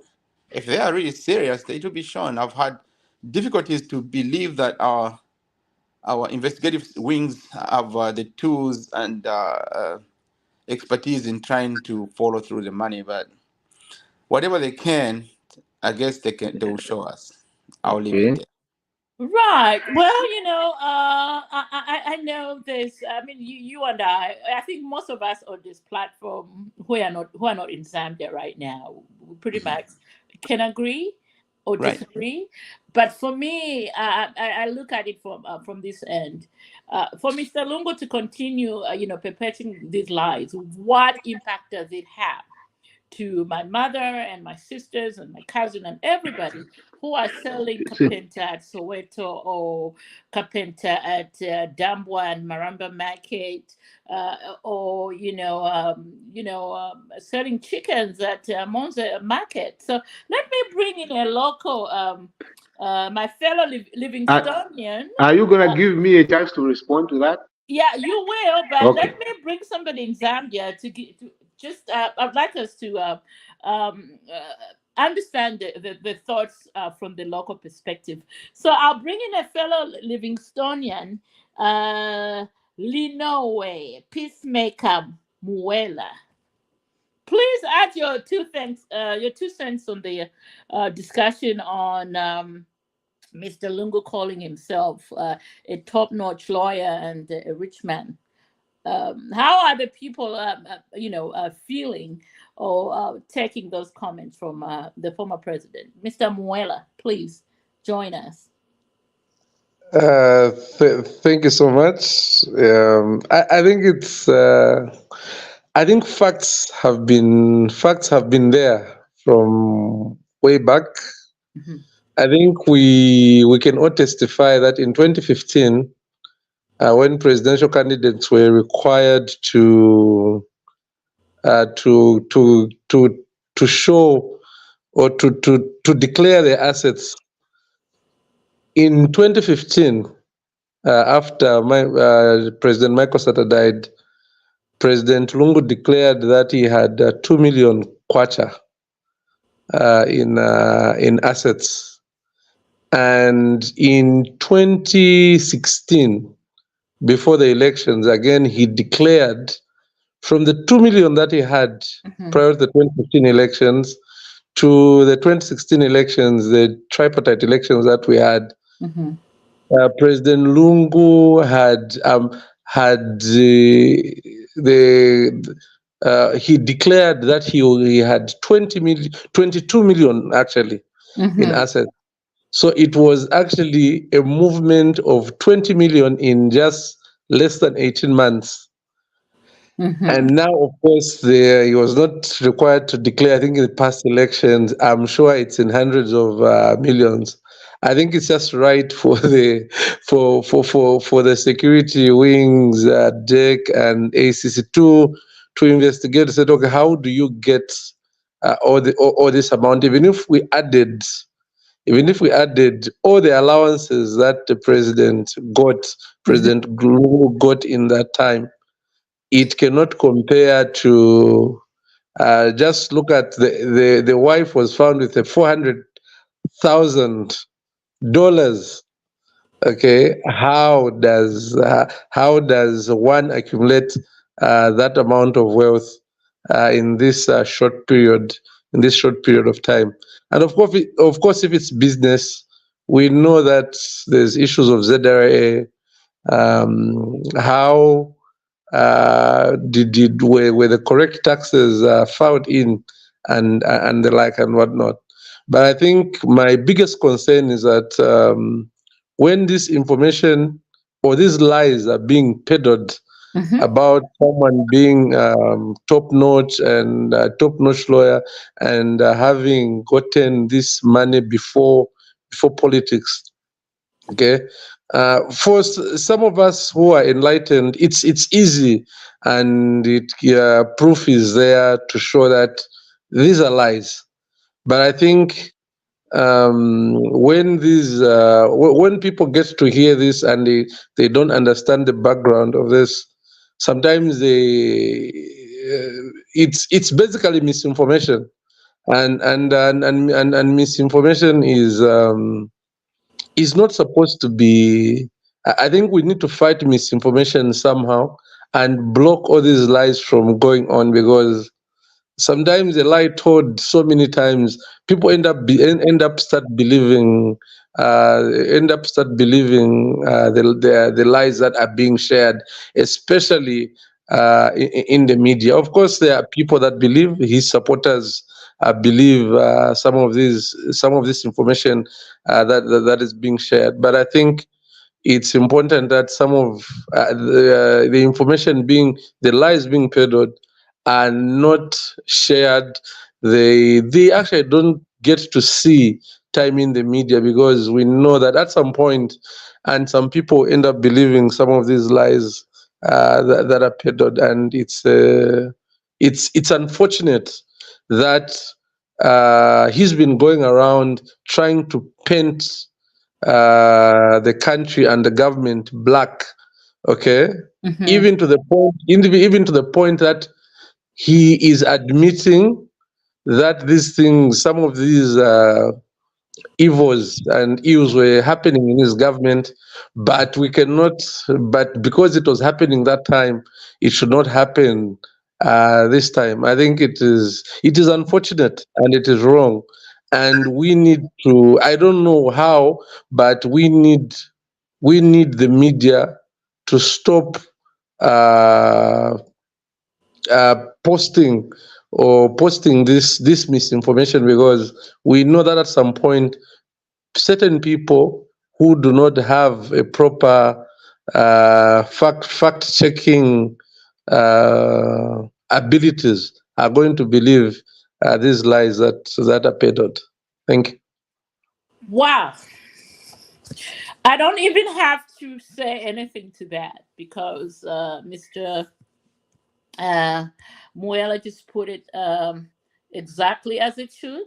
But I know that also we have our resident PS here, the man who served under him, Mr. Chandakazila, who has many rebuttals. Yes. Oh, what has been said. I am serious rebuttal. You have the floor, Mr. Kazila. And forgive my rant. It's gonna be quite a rant. Go ahead, You because see, I'm going to. I'll be writing the rant down. Okay, good, thanks. Go ahead. So you see, this is why I say our conversations as Zambia, we must change. If we are going to go into the conversations of what was happening in 2015, let's say we go back to 2009, 2015, we go all the way up to date and say, let's review what has happened, what people have said. Yes, you can say, We have seen Daddy Chololos coming in there. Daddy Chololo. Nobody is talking about it because it's campaign, it's politics. Some of the things, like I said, are politics. If a person is going to talk about that, oh, he didn't have, it's just like it is okay, it's politics. Have you seen Moto Kavana Mangova is immigration? Do you expect her to go with the same vehicle when she's left office? It doesn't work like that, guys. And then number two, if you're going to say, oh, maybe you are not demonizing, I'm not saying that, I'm saying we are demonizing the presidency, not about the Edgar Lungu, because Edgar Lungu has held office and is going to go. There will be another person who is coming in. HH is in that position. What has he said in the past? If you were to say, oh, no, what you say sticks, what has he said in the past? You remember what he talked about the Milime. You remember what he said about Reprise. You remember what he said about Vendetta. These things have turned and twisted back into the things that he didn't expect were happening. Now, should we get him on the neck at, oh, why isn't that 50 kwacha kasaka kabunga? Data 50 kwacha. Is it going to be beneficial to help him run the government? And my opinion is no. You see, the thing of saying, oh, I think I still go back to Deep Thinker. Deep Thinker summarized it. He has a right to see himself that way. Whether we don't see him that way, is his opinion. Okay, if he sees himself that way and we are not, so what? The question is, what is it? Does he have the rights like we have? Mind you, must not forget one thing that UPND did. UPND, you ran on a position to change the narrative, to stop certain things from happening, which were happening in PF. And ECA Galungu accepted that do not do what we did. Certain things could have been done better, but we did not. So don't devour back into that. Because that way, we are not going to make progress. Now, here, it's like, oh, this is the, let's dress him down. No, it's not to project. Before he has this. He has been president before. If we say he has stolen one, how much? Let's quantify it. Let's the investigative wings come back and say, oh, he had this is what he has stolen, and what he has stolen is here. So that people can be able to see that. As long as we are just talking, so, oh, he's stolen. How much has he stolen? Nobody knows. Where has he stolen from? Nobody knows. What is the government must come clean on that? They have the investigative wings, I agree. So the investment must go there and check. But the question that I'm having is where I really have a problem is, surely, President 7 years, Minister for 10 years, how much do we expect him to have? We have not stated how much we expect him to have, so that we can say, oh, this is what is normal, this is what is above. Explain what is above. In Zambia, unfortunately, we don't have that law. We don't have that system. Look at the ministers that are there right now. They were trading 200,000 cash. He never passed to the bank. Do we talk about anything in terms of the taxes? No. What is he? Just resigned and is out. Why is he out? Who investigated? Where did that money come from? Did he hit a bank account? Where were the withdrawals? We can also go into those conversations. But how does that help us as a Zambia to move forward? I don't think the narrative we are having right now can help us actually achieve that. Because we must be able to say, okay, this right. If it is wrong during PA, it will still be wrong under UPND. And UPND has an obligation to change it for the better. Not when it is wrong, when people talk about PF marichidi them. PF marichidi them and they were put out. So now they will for muchidemo. Imata mufiremo achiramo, mufiremo mwashare jule tu muchiramo. So that things get better. So for me, let's get better to things and say, okay, this is what we are doing. Yeah, it's been a long run, but we only have so many hours or minutes to discuss this topic, and I'm pretty sure people have, because I do have a rebuttal to your rebuttal, but let's give other people also a chance to talk. And I think my lousy husband here, Danny, have you responded to this issue, Danny? You have something to say, dog? I've debated Kazia a million times, so he knows my position. So I think I'll just leave it there. Right.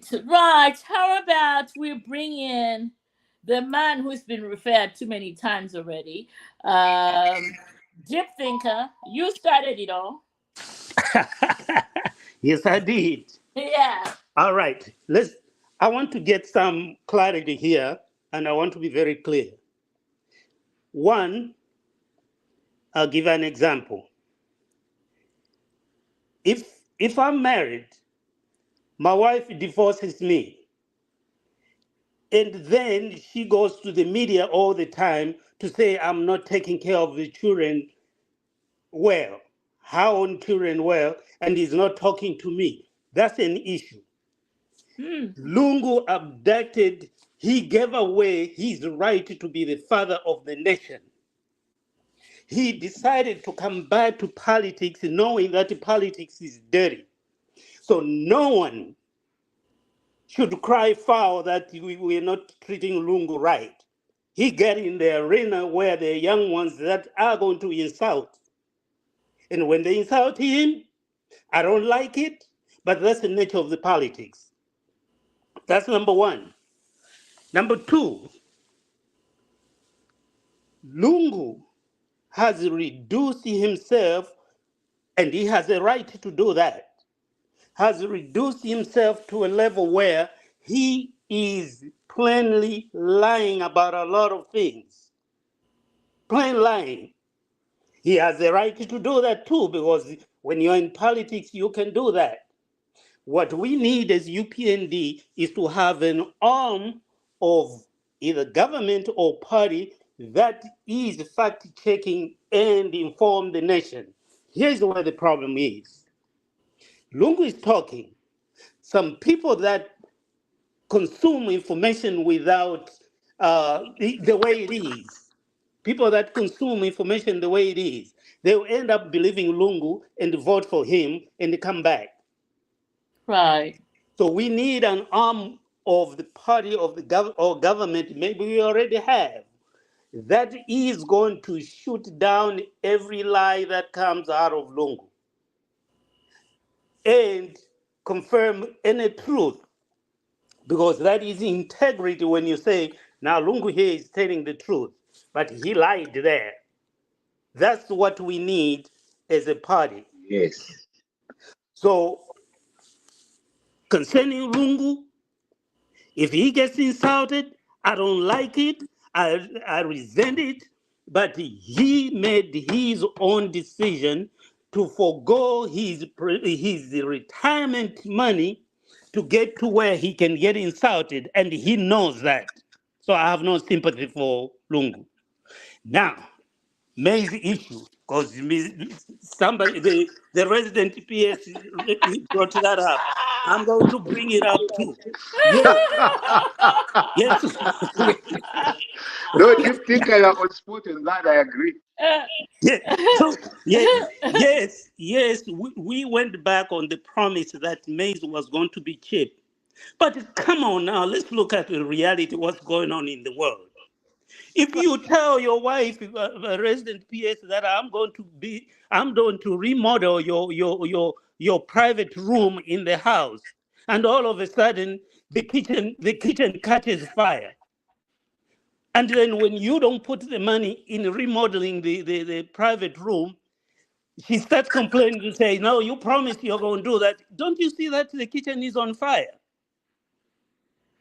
I listened to Calabar saying, well, you promised about this maize, the mini meal is going to be. There was no rain. Come on. Are you living under a rock, Calabar? Are you? What rock are you living? You know those, what do you call those frogs that hibernate the whole time, and then when the rain comes, they come out? That's where Calabar was. And Rungu was not too far from him. I yield. Okay. Oh my God! I knew this was going to bring. Deep Thinker has given a rebuttal. How do we clap? How do we clap? Deep Thinker has given a good rebuttal. Yeah. And Deep Thinker, to be honest with you, that is what we need to avoid. It is exactly that, because when Lungu was in power, And when things of that nature was happening, what was the response coming from the other side? The other side was no. You can't blame it on this. You are lacking leadership. And you see, when you and me know, it has nothing to do with leadership. Climate change is real. Whether you put Obama in Zambia, whether you put whoever in Zambia, climate change is real. It doesn't matter whether it is Lungu or whether it is HH. So the same impact is the same. So those are some of the things that I think, for me, that's why I say that aspect of conversation, it's not a conversation that we should be having. Because if we're going to go into that, say, oh, you said this, and this is exactly what you said, and by the way, there's a record. Yes, you said there will be no climate change, but look at this is your comment, you saying that is the way. For me, I avoid to go into that. I want to say, okay, this is wrong. How do we make it better? Okay, what can we learn from the past? Maybe you ask me to say, oh, this is why did you do it this way? I explain. You say, no, that was a bad way. Maybe the better way would be this. So, how, but to go into that, this, and of course, but you see what you have just said about Resident PS. You see what you just said. If Lungu did not throw away his role as the father of the nation, he would have been advising. Oh, he was never given that. No, it wasn't to be given to him. It was his role to assume the role. No, but so see what happened to the father of the nation when he tried to assume that role. Huh? People were cutting the glue to get a corona from his house. How? Oh no! Oh, come on, love. Yeah, no. But all right. Let's no, that's a different topic altogether. That's a different topic. Gentlemen, that's a different topic for another day. We only have so many. Oh God, it's almost 2 hours. But let's quickly go on to the next topic. And I think we've talked enough on the Lungu,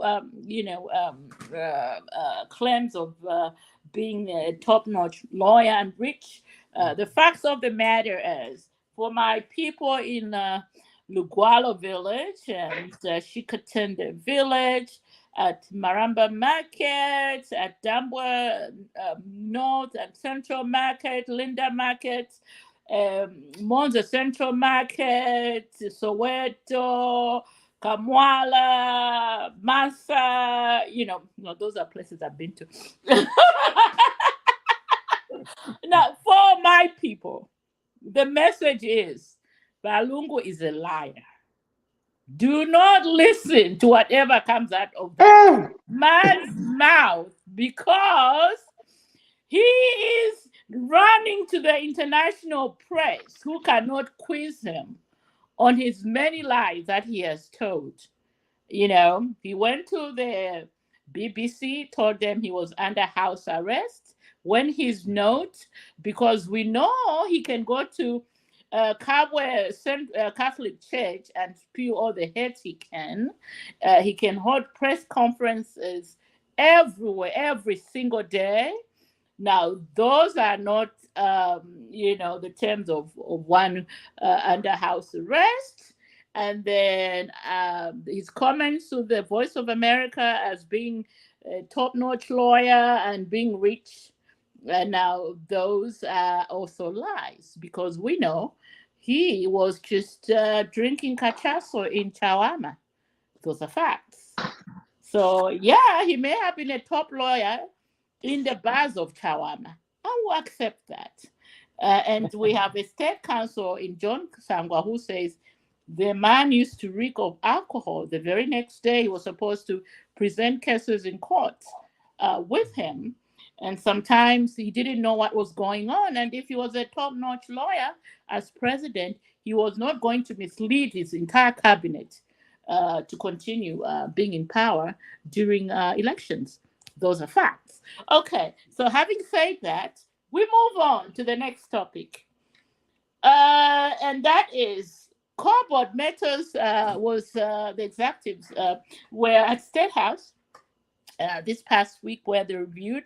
They have added $200 million investment into their $2 billion investment into Miomba mines in Is that Chililabombwe? Am I correct me, Bachupe? Miomba mine, is that Chililabombwe or where is that? That's I'm the not big sure exactly. I think yeah, yes. Chilabombo. Yeah, I just wanted to make sure we got that Yeah, correct. So, yeah. gentlemen, I think that's a straightforward topic. Your comment on Mio Cobalt increasing their investment into Myanmar. How does that sit well with the majority of Zambians that really they need this investment because we need uh, jobs and not just job, well-paying jobs for our citizens to be able to even afford. I know our resident PS was complaining about the price of mini meal. Yeah, you know what? I mean, just now this is a side. I'm not. I'm digressing. You know how I do it. Zambians will complain about the price of milli meal, okay? But they'll go to Chicago's, Limpo's, you name it, the granddaddies, and buy $2,000 bottles of syrup because I saw this with my own eyes only 10 days ago. So nobody can argue on that. But you are here complaining about the price of milli meal. But anyway, and I bring that up, saying that our brothers and sisters on the copper belt, they need well-paying jobs to be able to afford a bag of meal, even if it goes to 600 kwacha. Let's start off with Valerie, Sarah. Your news. How does that sit with you? Cobalt investing another 200 million into Miomber copper mines. Your comment on that? Hello, sister. Yes, I think it's a good thing for the country. Like you have said that Zambians are complaining about the prices of the milli meal. Yeah, because that one is going to, to create jobs for our youth, and our people. And when the milli meal, Mm-hmm. So Yeah. it's a good thing for the country, and we applaud our government and Mr. Hakainde Hichilema with the peace that is in the country. And that's why all these donors are able to come in, and all these people who are, putting in their money in the country because they can see the stability which is in the country. There's harmony, there's peace. So that's why this is happening. Yeah. Right. Brilliant. We move on. How about we bring in our local man, Mr. Lee Norway. Peacemaker. I love that sound of peacemaker. Muela. To the discussion. Your thoughts on the cobalt bringing more money into Miomba?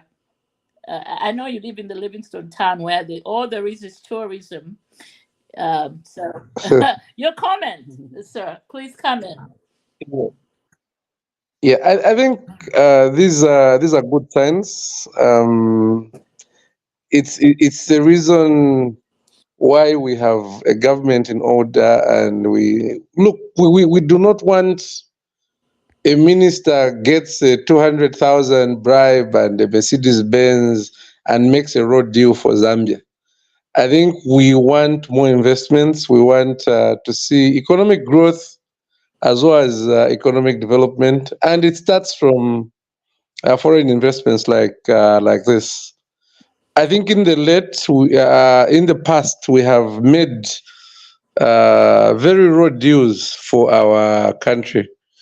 We've made very road deals for our country, and at the moment, I think copper is about to become the new oil, the new gold. Right now, it's selling at almost $10,000 per ton. Mm-hmm. And I think in the near future, it will go higher. I think we need a government that is going to make proper deals. Okay, we start thinking of things like we had the windfall tax. I think in the Mwanawasa era.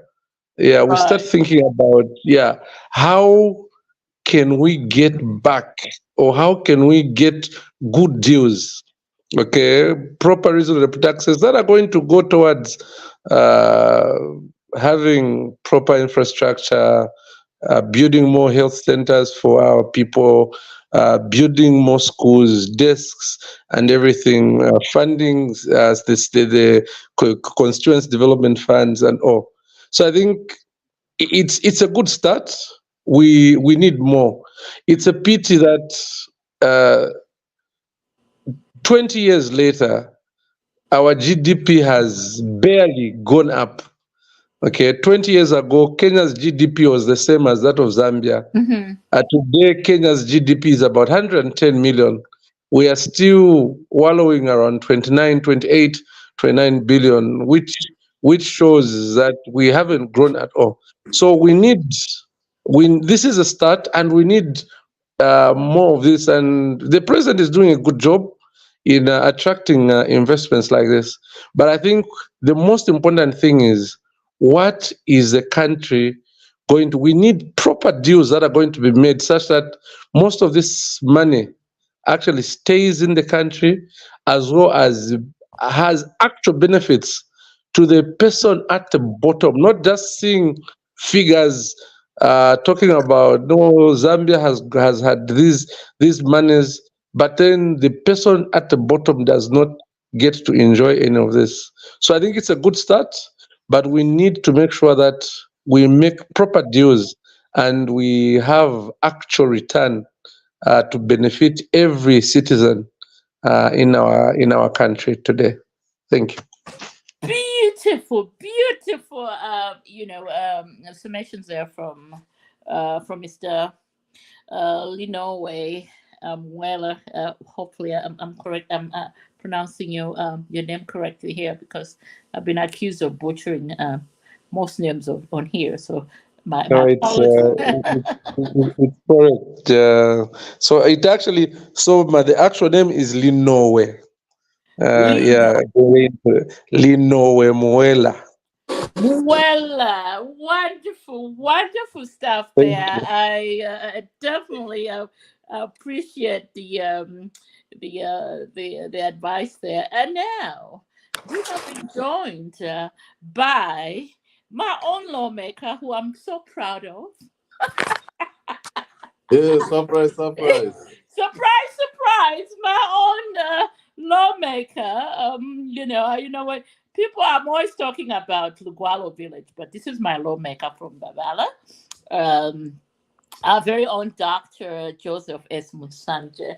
Welcome to the podcast, sir. Twarumba, how are we doing? I am doing fantastic. And if there's a man who is very happy to see you on this podcast, would be the deep thinker. I know he's dying. No, tulikabo tumpe yogo no yamatutumina janda yo Europeans.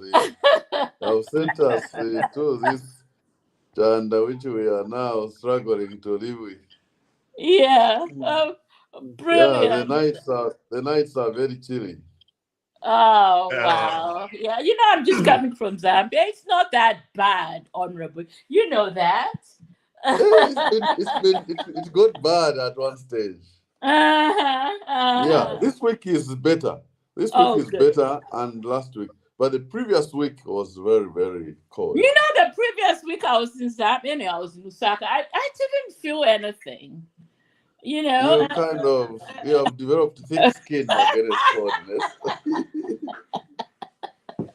Hey, that's Dr. Gunn, I can see you there. Yes. And Honorable, I'm so happy you're here joining us on this podcast. And let me focus on you for right now. We were definitely talking about the presidential conference. We highlighted a few things there. I think Dan is gone for a long time. Yeah. So as a lawmaker from Babala, And for me, that's what is important to talk about is I know the Parliament is opening on Tuesday. It's the stiffer laws on the tribal sentiment that will be tabled before Parliament. What are your views surrounding that? As somebody from Babala, what did we lose him? I think we lost in the connection. Just when it was getting. Yeah, Oh my goodness! I hope he gets back. I can see Anyway, the connection there. yeah, I think he's still trying to connect. Anyway, we'll get back to him if he comes on. This is why I love about my lawmakers. Right, if you show me your lawmaker. Anyway, that's a challenge I always give. Okay. All right. Hopefully he comes back. When this, by the kind of lawmaker or the our local opposition. Nina knew you. No, No, in fact, is independent.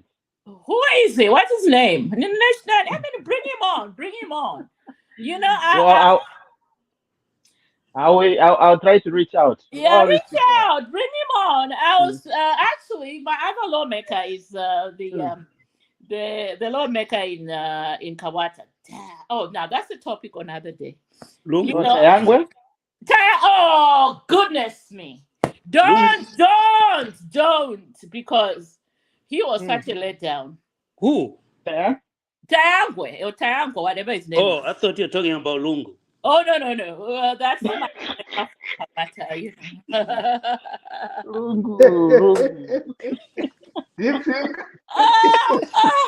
you know what? I'm sorry. No. All right. That's a topic for another day. Don't take me back to the fair. Don't take me to the Kawata lawmaker.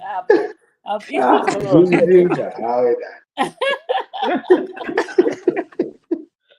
Yeah. No, yeah, like we were talking about what? We were talking about cobalt metals, right? Yes.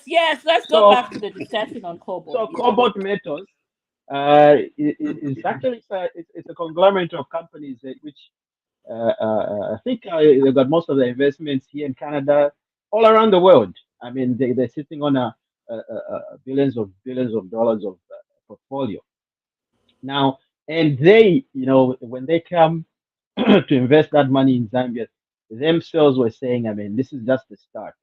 Mm-hmm. This is just the start. I mean, they thinking of going into, aside from copper, into other minerals as well. And during that meeting, that's what I love about our president. He's very, very, very, very. He actually told them, after this meeting, I'm actually meeting other investors who are thinking of coming to invest here when it comes to energy. Mm-hmm. Now, if you're going to want to make sure that your mind, does not interrupt production because of load shedding and stuff like that. Let's join me into this meeting so that we see how we can work together. So that we mitigate these issues. That I was looking at myself, I was like, oh, this is a very, very smart move, eh? After from one meeting, you go to the next meeting, and it actually makes sense. Most of these mines now in Zambia should have access to their own sort of alternative energy. Right. I mean, it's a power plant, but solely, because the president was saying he wants to make Zambia into a 24-hour economy. Economy. So yeah, great. The only way we can do that. Hold that thought, Bachilufia, because we have back here my honorable member of parliament from Babala, Lugwalo, in the house. Just saying. So, honorable, I think before your network went haywire there for a moment, I had a question on the upcoming session. I think you remember this past week I did reach out to you because I really felt.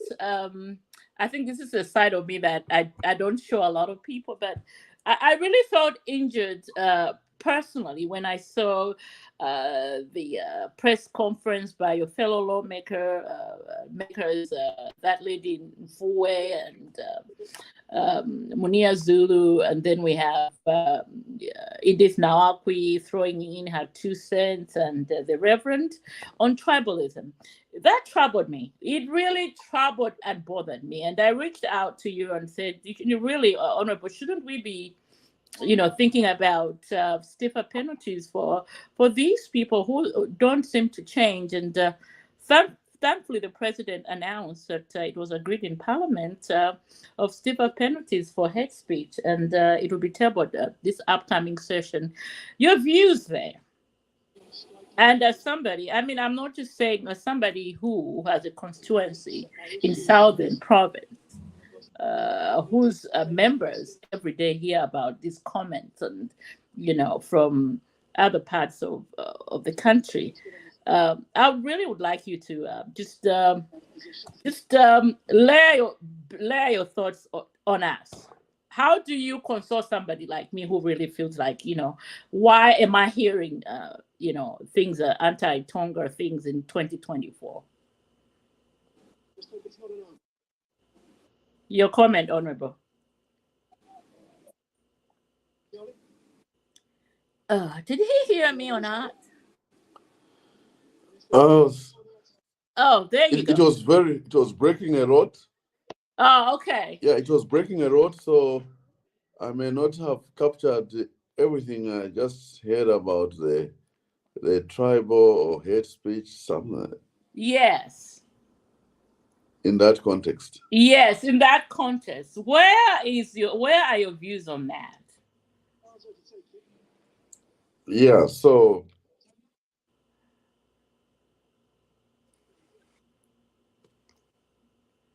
yeah, I think we lost him. Oh, I really would have been watching you. My views are first of all guided by the Republican Constitution or the Republic of Zambia, with all the laws that are in place, and we do have some of our laws that speak to. First of all, the Constitution speaks to unity, one Zambia, one nation, to freedoms, of our people and the like. And then we come to some delegated legislation that brings about penalties for one who wages tribal or hate speech and the like. And people have been convicted. Honorable Shimakambwere is a convict right now. Yes. We lost him again. Zambia network. Anyway, that's what we were dealing with in Zambia. So, oh well. All right now. I think hopefully he will get back to us to continue the conversation. Kazila, our only resident PS who we love so much. Thank you. Your comment on we go back to Cobord. Yeah, I think for me, I don't like any issue to do with dividing the country. I don't support that. It's very retrogressive. I don't like people that talk about tribes and regions. I don't like that because probably you may not understand why some of us with names that are mixed are probably placed in wrong places, and when we go to the same places where we're supposed to be feeling better in our own regions, it's an issue of tribe. My mother is Bemba, my father is Mambwe, and like my name is Chandakazia. So if I'm in Bemba land, they consider me Mambwe. If I go to Mambwe land, they consider me Bemba. Now you should understand how difficult it is, because even the language is like day and night. If I start speaking Mambwe here, nobody of you will hear it. It's totally different language altogether. If my wife, who is Bemba, if I go with her to my village, I have to translate. It's like I've gone with you there to starting everything, different. And you may understand that even the culture between Mambwe and the Bemba is so different. It's more closer to Tonga than it is to Bemba, actually. Now, people that speak about it, they have no understanding of how deep that is. I don't like that, and I would want stiffer penalties. What I don't want is to see also selective justice. That group which was also parading itself and telling no one should go to Southern Province, PF, Bashani, that group also needs to be bundled together with the same way they bundled everyone else. That's right. We must not allow that be there. No. The only thing I think I should urge government is do not do selective justice, whereby if some group sits in Western Province just talking about, hey, no, don't come here because what? No, another group sits, no, don't deal with them decisively, all of them. That's right. Not do not. The only thing is, I need to see the arrest of those guys. I was very upset when I saw people having a try southern province. That we should not allow. Now I haven't never realized the to cut and fight doesn't make sense to me. So I am in for that. I want to see a fair and very rigorous kind of dealing with such kind of things. That's when we can actualize our one Zambia one nation. That's correct, because I mean, I just don't understand, these people that are out here, propagating tribalism, because I mean, I don't see it anywhere in Zambia. I mean, yes, because for me, I always look at my own family, because in my own family, I have people who are Mambwes, they're Bembas, these are my brothers, and some of them are my nephews and nieces and sisters. So how do you then expect me to look at those people when we gather around the dinner table or lunch table with such kind of talk?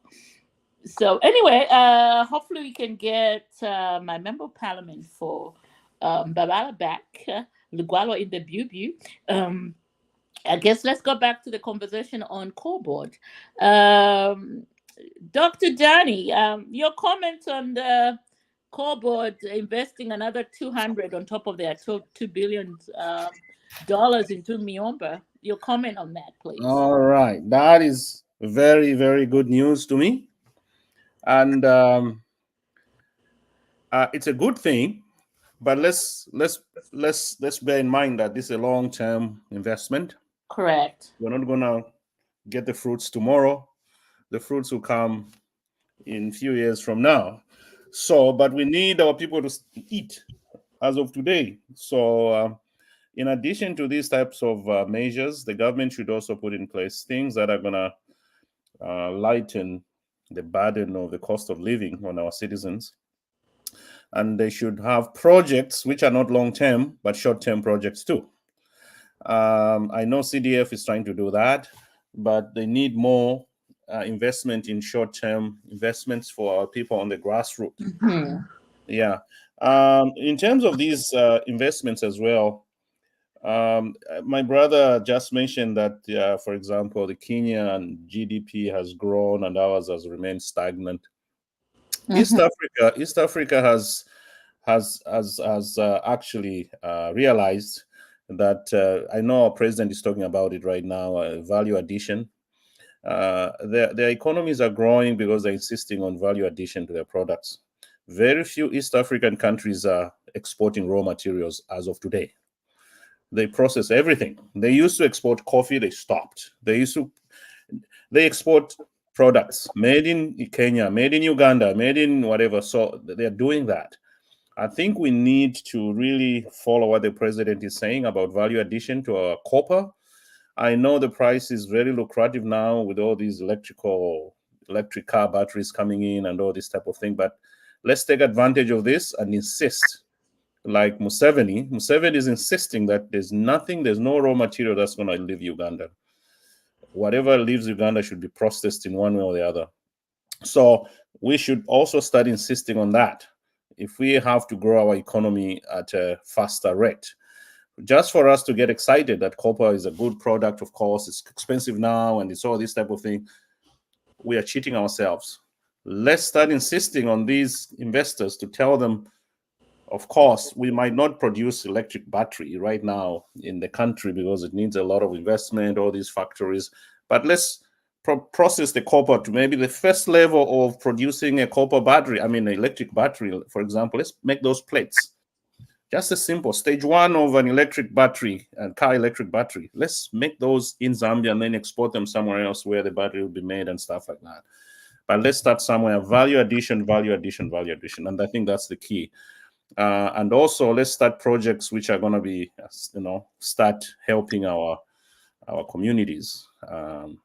There are projects, for example, in my city here where I live, there are opportunities for local people to form cooperatives to collect garbage in the city. That's simple. That's simple. So let people make cooperatives instead of the city of Lusaka to be collecting garbage in the city. Let Kabwata community, youth community want to give them a truck, garbage truck, and tell them collect garbage. That money, then the city of Lusaka pays that group of youths in Kabwata, and that's where you're empowering the youths.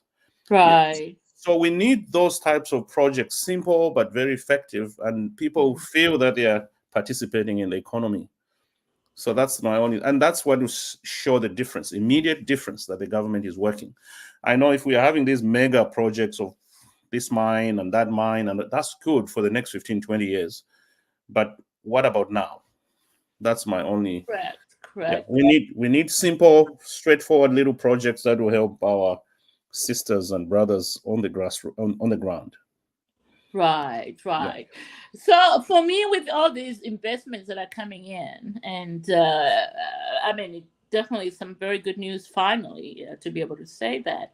But I think as people, as a community, we really need to look at the cost of doing business. And I know that the president has spoken about this, and I speak on it based on my own little small as an investor and the things that I go through in trying to register for businesses in Zambia, getting things done, the cost of it all. If you're coming in from countries like such as where we are here, you give up on the first day because I don't know how we have arrived where we are, where, like if you want to get things done, you have to pay through your nose just for one piece of paper. I mean, yes, yeah, I mean, it doesn't look much, but it adds up. If for every office that you go in to get a license here or NAPSA here or Workman Comp here, you have to part away with some money just to get things done. Um, as a country or as people are trying to attract business, um, that will be our downfall. Even with all the good things that the president is doing, that's just my comment or a word of caution to the people who are working in its government offices. Yes, the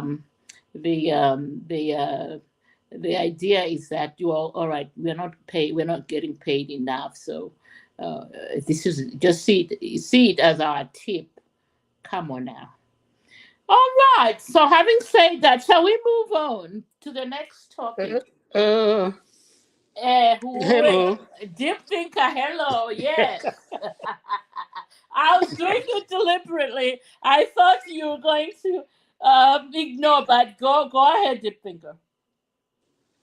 Okay, I agree with the what everybody said about this investment is very, very important, and I think somebody alluded to the uh, an issue of economic growth and economic development. There has to be some economic growth first by pumping in some money, like in the project we're talking about. And then the development is going to come after we've made some money. And once we make that money, there will be enough kwacha to circulate in the country to where the point about what you're saying, you have to, voucher this one, voucher that one to get something done. Eventually, it's going to come down because now the workers are going to say, well, the company is taking care of me pretty well. If I get a bribe, I have to decide, do I take a bribe or do I keep a job? I lose more by taking the bribe. So that reduces the corruption and all that. But I think the government is in the right track.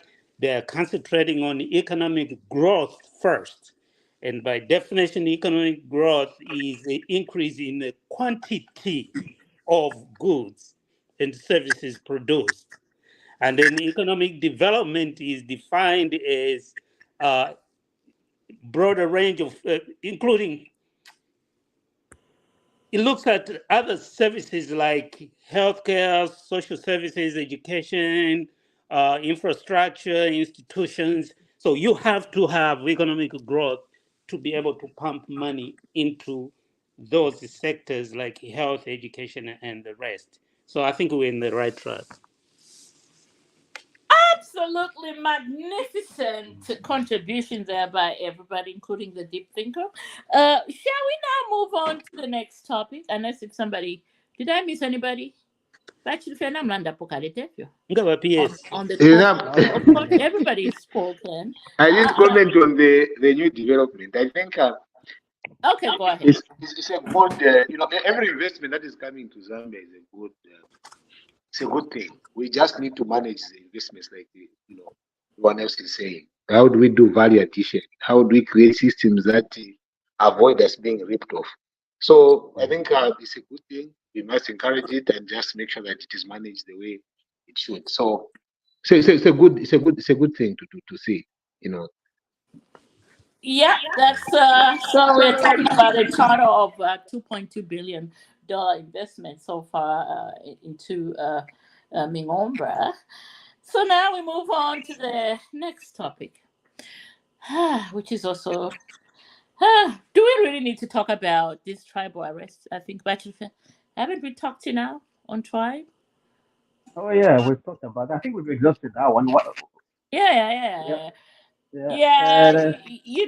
So maybe we just, the only update we can give the people out here is that Binwe Mpundu was yesterday, I guess, in the police being quizzed about his possible connection to the. I really don't want to say it was an abduction by JJ Banda. Allegedly. I wouldn't even want to allege. I think it was just a hoax being propagated by UKA. Yeah. It's a hoax. I mean, because there was no abduction to begin with. Let's Madam Moderator. Yes, go ahead. I'm sorry. Let's be fair. Let's not do victim blaming first. Yeah. Until these cases have gone through the court system. All right. Okay. So more arrests, which included Binwe Mpundu on the alleged abduction. Thank you. I think my comment is I didn't put a comment on that. I think I need to put a comment. Put a comment. I definitely agree, first of all, that we must allow that investigative process to happen.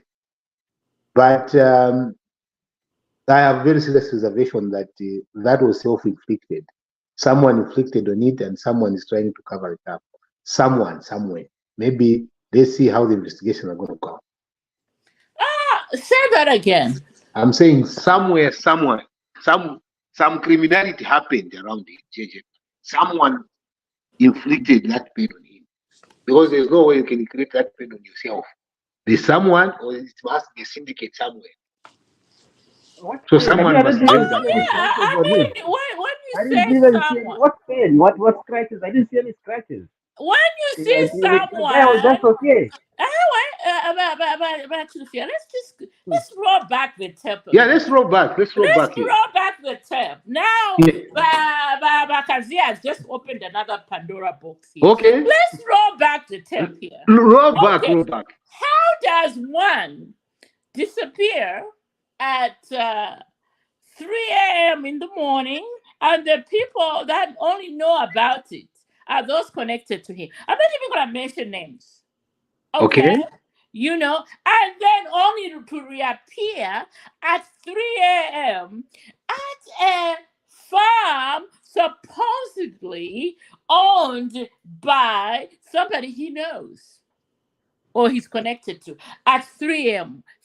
in the morning. And the only people who knew about it first were the people that were close to him. How does that happen? Instead of the police. How does that happen? Somebody clean that up for me. And I agree with you, Bakazia. That is, in fact, I agree with what you've said, but the questions don't end there. we still go ahead. How does someone who is in the healthcare system get bundled out of the healthcare system, cannulas thrown away, and taken over, and taken into a government facility, throw away people? The next thing, that someone again is discharged, halfway is picked and thrown back in. There are more questions than answers. So that's why deep thinkers view is, let's agree, I agree to this, let's the investigative wings come up. And also, we have not, this is one thing we've not done, we have not heard from And how does some people who are connected to him say, no, the inside is on the brink of death? Yes, He's but been injured. His tongue has been pulled out of his mouth. But the picture says something else. The question that we are having is that's why we do not have answers to that. That's why the investigation has to be done, and he himself must come up clean to tell us what happened to him. Yeah. But well, I think here's the thing. JJ Banda, through his lawyer, Vasakwira, apparently has mentioned the people that abducted him. Yes. Okay. He has implicated very high-profile people from State House. Okay. Now, here's the thing. JJ Banda was in the hands of the police, like you said, but because this was an investigative, that was during the investigation. So the police have the right to take you either for questioning, police, or they can even question you to hospital. That's why sometimes umasanga even kuno. Ngari muntu narwala nikika volala. Vamucheninga na kuna nikani na bed. Nishina bagwisaba tikabwala. Na nani kade na kapokola le mining apans. Nishina ishwa tikabwala. All those confusion, all those three wives, just hindering the process of investigation. That's why I thought, let us do this because we want to get the information. Okay, Vamutwala Kumaina Soko, which is a brilliant hospital, by the way. Okay, and he's been enjoying Kumaina Soko. I will show you can't do that. The person in the hospital can't. No. I mean, you are sensationalizing that. No. I mean, the professional is not a bad hospital. Minasoko is a very good hospital. Yeah, all his three wives. He was surrounded by all his three wives. Now, Moneni, here's what happened. That's a military hospital, so the standards are very high. Yes. Vamupima. Internal injuries, no. External injuries, no. Who said that?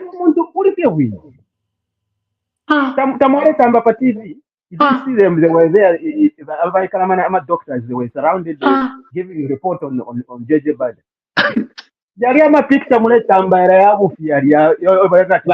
That's why now there's something that is very important here between ourselves. Let's subject this to the investigation and let the investigations come out, and then we know. But right now it is public, everyone is putting up what they think happened, except what we are giving you the official. Officials look at this. They gave the report through his lawyer. Those doctors Moneni, JJ through his lawyer mentioned the people. If those people need to be investigated as well. I'm sure they've been investigated. Like that. All right. That's why they've gone. The two of you hold that thought. Let's bring in somebody who is closer to home, who should school us. Mr. Linowe Muela, please join us in this conversation. I think there's more questions to this matter than answers. I think at the moment we can all just speculate about what happened and what we think. It's not clear. It's a very confusing. It's a very confusing case. It's a very confusing case, but I think there's a lot of questions that answers, and I think we are interested in hearing what the investigative wings have to say. But I think at an individual level, I have questions as well. Like, okay, so JJ was allegedly abducted by who? For what? What does he have? If it's a case, if there are cases that he has, the odd cases, as alleged, I think we know he's had those. He's had those cases where he beat up some police officers and everything. Wouldn't he just get picked up in the morning like everyone else? Why would, if he says people from the State House are behind the abduction, really for what? Of what significance was that going to help? So I think it's just more of questions right now on my part, and all of us are curious to know why exactly that happened. Was it a case by UKWA to try and show that there's chaos in the country and MPs are being abducted? So I think we have to wait. We don't know. I don't know, but I think it will be interesting to note even the people that are involved, like of what significance would abducting JJ Banda be? If it's the state that is involved, why would that be? Does he have beans? Does he have top secrets that he wants to share with us? So What's so it special about JJ Banda anyway? exactly Right. that is the question. What's so We special about it? appreciate. We definitely appreciate Mr. Um, Muela's perspective as somebody being actually in Zambia right now. He gives a different, fresh perspective of what's going on there, which is what everybody else, even out here in the diaspora, are asking about. So, having said that, we have a new entrant. Mr. Oh, have another lousy husband. God, I'm a rich woman today. Masiliso Mlemwa, how are you? Where are you joining us from? Welcome to the conversation on Bantu Fine, TV. dear. I'm all right. I'm actually in Solwezi. I came in late. I didn't know that this program was on. I'm in Solwezi. Thank you. Thank you, Mama Siliswe Shangwe Ritumesi. So, no lubulela makande antoyo. More arresti mwa JJ Banda's case. Your comment lwairata kutwa ko kwa Solwezi komwinzi bo my handsome husband. Please come in. There Thank you very much. I'm going. Yeah, you hear my loss. One I'm out going of now 10. to speak. I'm going to speak my. I'm going to speak. Who is saying 1 out of 10 in here? Who is saying 1 out of 10? I said 9 out of 10. So I say one. I say one. Who is saying 1? Oh no, I'm going to. Namba yitonga.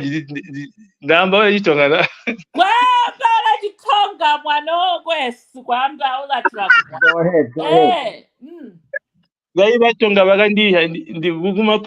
was at St. Mark, so I speak in Tonga. You went with my brother. I was at St. Mark's, So, and you just missed our MP.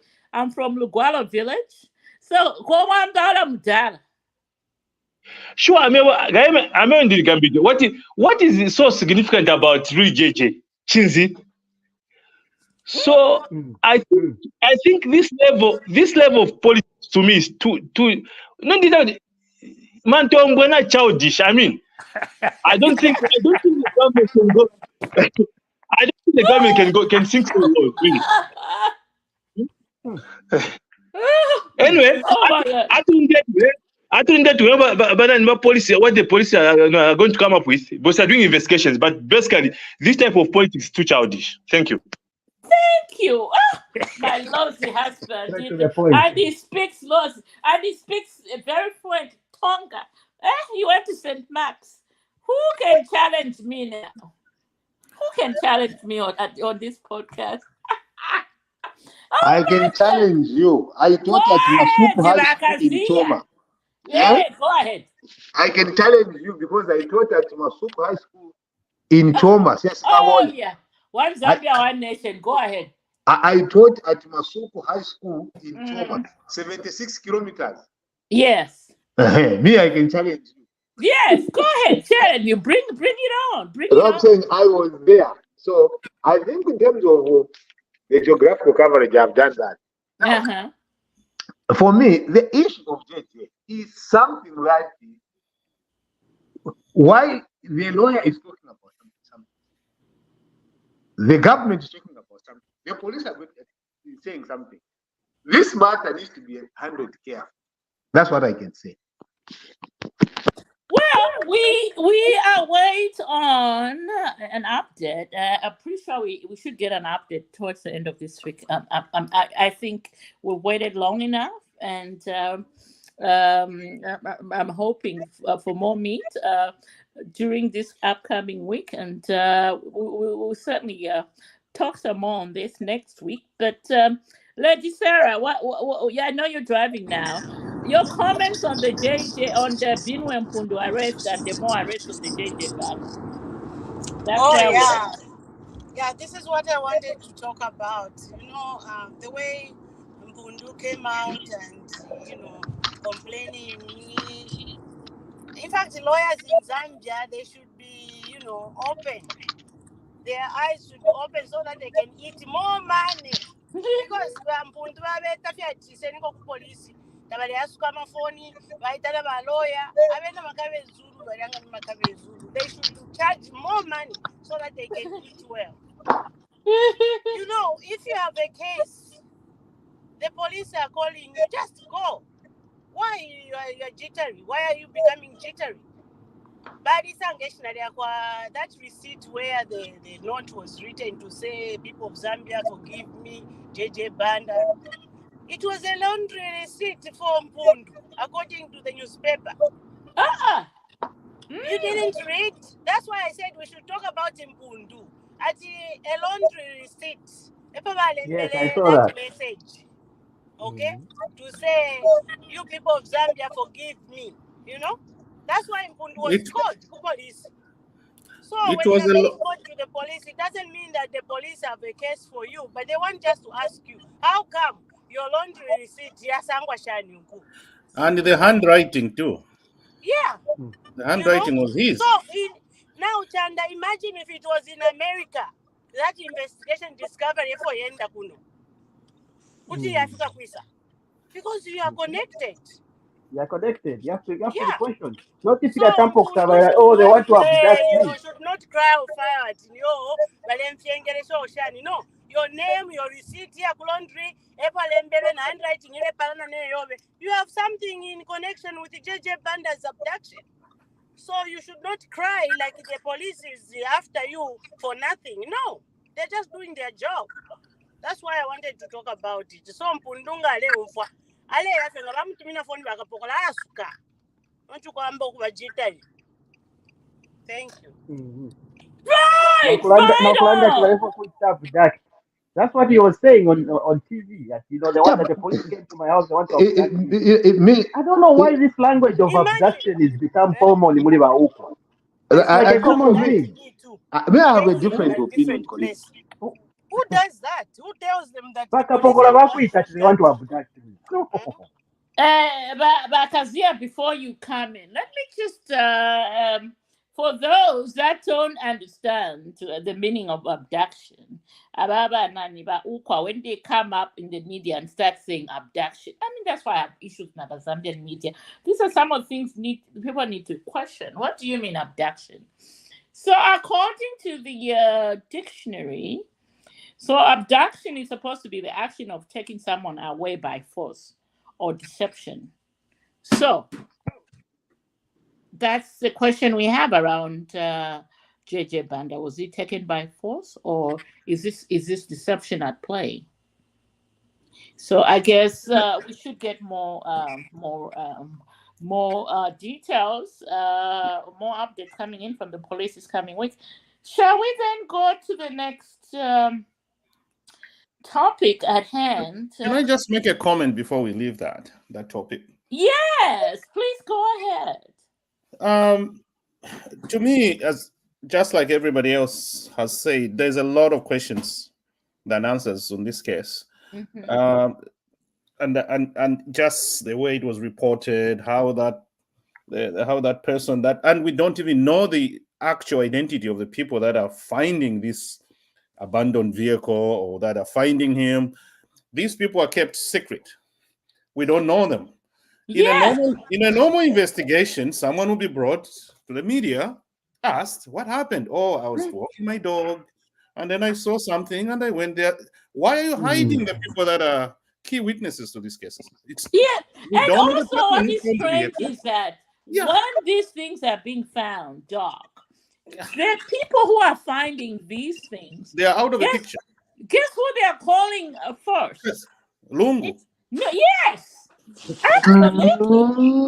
Yes. They're calling Lungu and all his people. Instead of calling the police. Instead of calling the police. Yes. I have issues with that. Kutuma 911. Yes. But I found something here. I found I found an abandoned car. You call something, you do is 911. Why are these people kept secret? It's and also, why is the 3 a.m.? Why is it that the discovery are there off? The disappearance and the discovery at 3 a.m. What's the 3 a.m.? Yeah, he was found at 3 a.m. The next thing to me, my personal perspective on this is Uka's agenda. I think they want to promote this shrinking political, whatever they call it, democratic space in Zambia, whatever.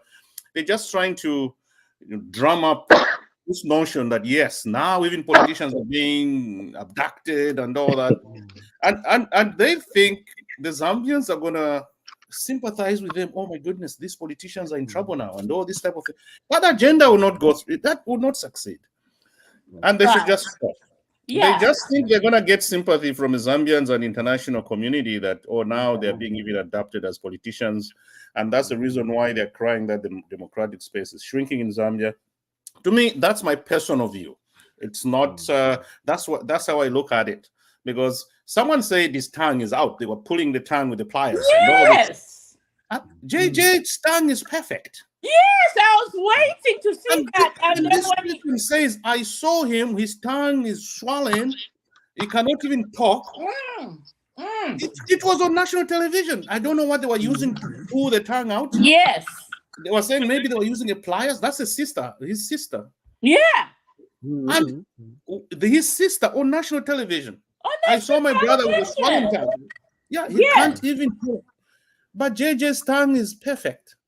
And someone was saying he has got all these beatings at the back, I zoomed on his back. I didn't see anything. Nothing. Yeah, the other thing, if I should say something, JJ Wamilandu sana. Anybody can be after him. JJ asunjira abantu mukanwa, JJ alefo kocho muntu. Anything can happen. In fact, weeks before this abduction, the so-called, abduction in brackets, weeks before, we saw that young man, the journalist, complaining. You heard about that? Yeah. The young man from weeks before, not even a month. Weeks before, the young man was complaining And that man was on the social media, and social media has got a lot of people listening. What do you think can happen? Anything can happen to JJ. Right. And let me finish talking. The lawyer, I heard him saying that how can they do this to somebody who is coming from the hospital? That's the law. For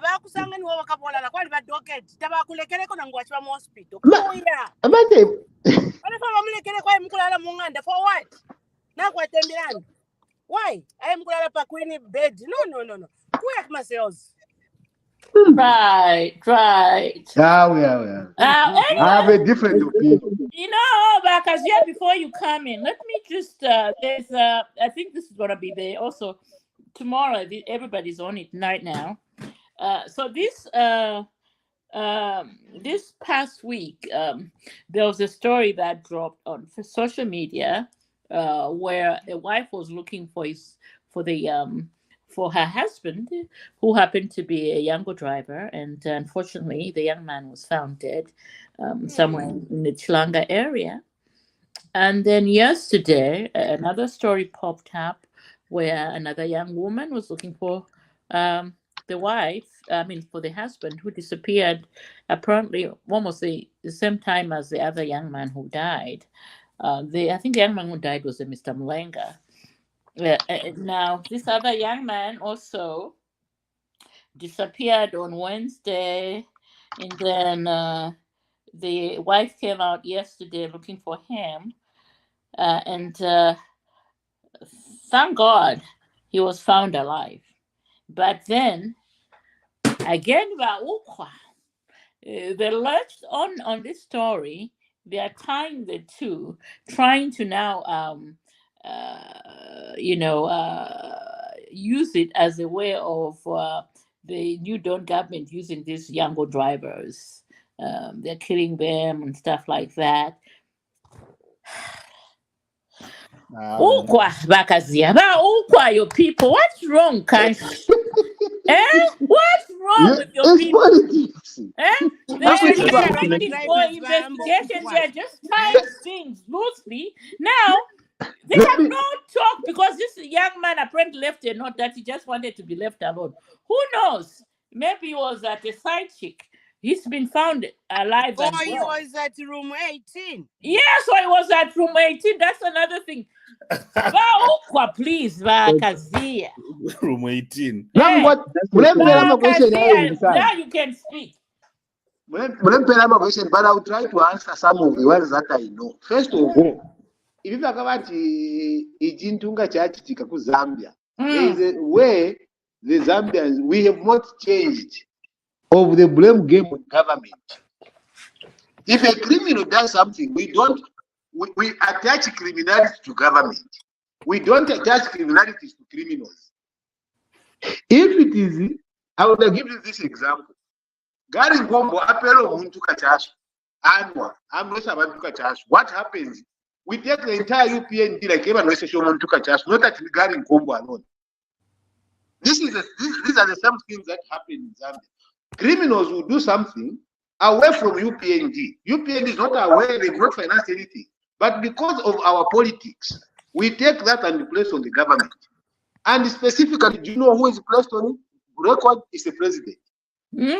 It's the way we have been dealing with our politics, which has been very toxic.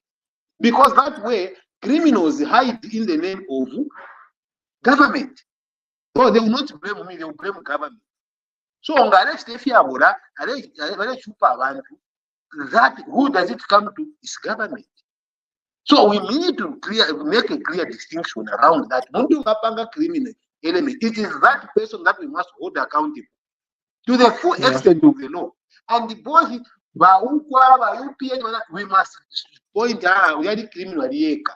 But the moment we take a criminal and attach him to a group of people, then the group of people rally around that person. Because now they have to prove that they are not involved or it is something that is being manipulated. So for me, it doesn't surprise me. You guys can surprise you. For me, it doesn't. Because it's the way we've been running this politics. Remember the gas thing. Remember the what? It was umuntu gas criminal. What was it? So everything went and car. Nedi galunga register gas yabantu. Kada umuntu street. Who do we blame the president? Even now, when you remember those cadres who were misbehaving, it had to take the head of state say, "Kaveka anybody." Why should the head of state be involved in that when the police should just go and arrest? Now, because now that's because Pakazia for the last 8 years. I'm what giving was happening was cadres used to do. I mean, I can attest to this. Nobody taught me. One time, I think in 2021, I was just before 2021. 2020, I was in Zambia, and we were on Independence Road Avenue, whatever it is. We're going home in Chalala, and it was 17 hours at the height of the traffic jam. Independence Avenue. Guess what my nephew did? Now that's when I knew that the extent at which the lawlessness had reached was something else, because I've never seen it. My nephew was driving us around, and we were heading home in Chalala. We had a meeting home. There were people who were already waiting on us, me and my sister, and my nephew was driving us. Guess what he did? He stopped in the middle of the road, went into his trunk, and he was not PF, by the way. He took out a PF Chitenge, put it on the dashboard, and he did all kinds of zigzags. We got to a police checkpoint, and the police saw what he was doing. He just said, "Mudara relation kunta shapo. We are in charge." The police looked at that PF Chitenge. We were given a red carpet. Yeah, but that's what I'm saying.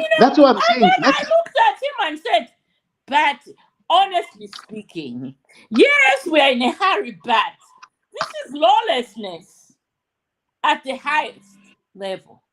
Now go on. And I agree with you. And this is the lawlessness that even PF itself has accepted as to have been a problem. After being kicked out, there was a report that has been accepted that it was a problem. But what did we see? We see another group of the same guys get on the buses and we have seen police officers being harassed. But the difference is now, Bakazia. Then your president Lungu wouldn't say nothing. But the difference now is that you have a president who is going to come out at a public forum and say, "If you are UPND and you are doing this, I don't need your vote." Look at this. That's the difference. And people are being arrested. I have accepted that difference, actually. I have accepted that difference. And one of the things I've even added, the problem was that the president kept saying it.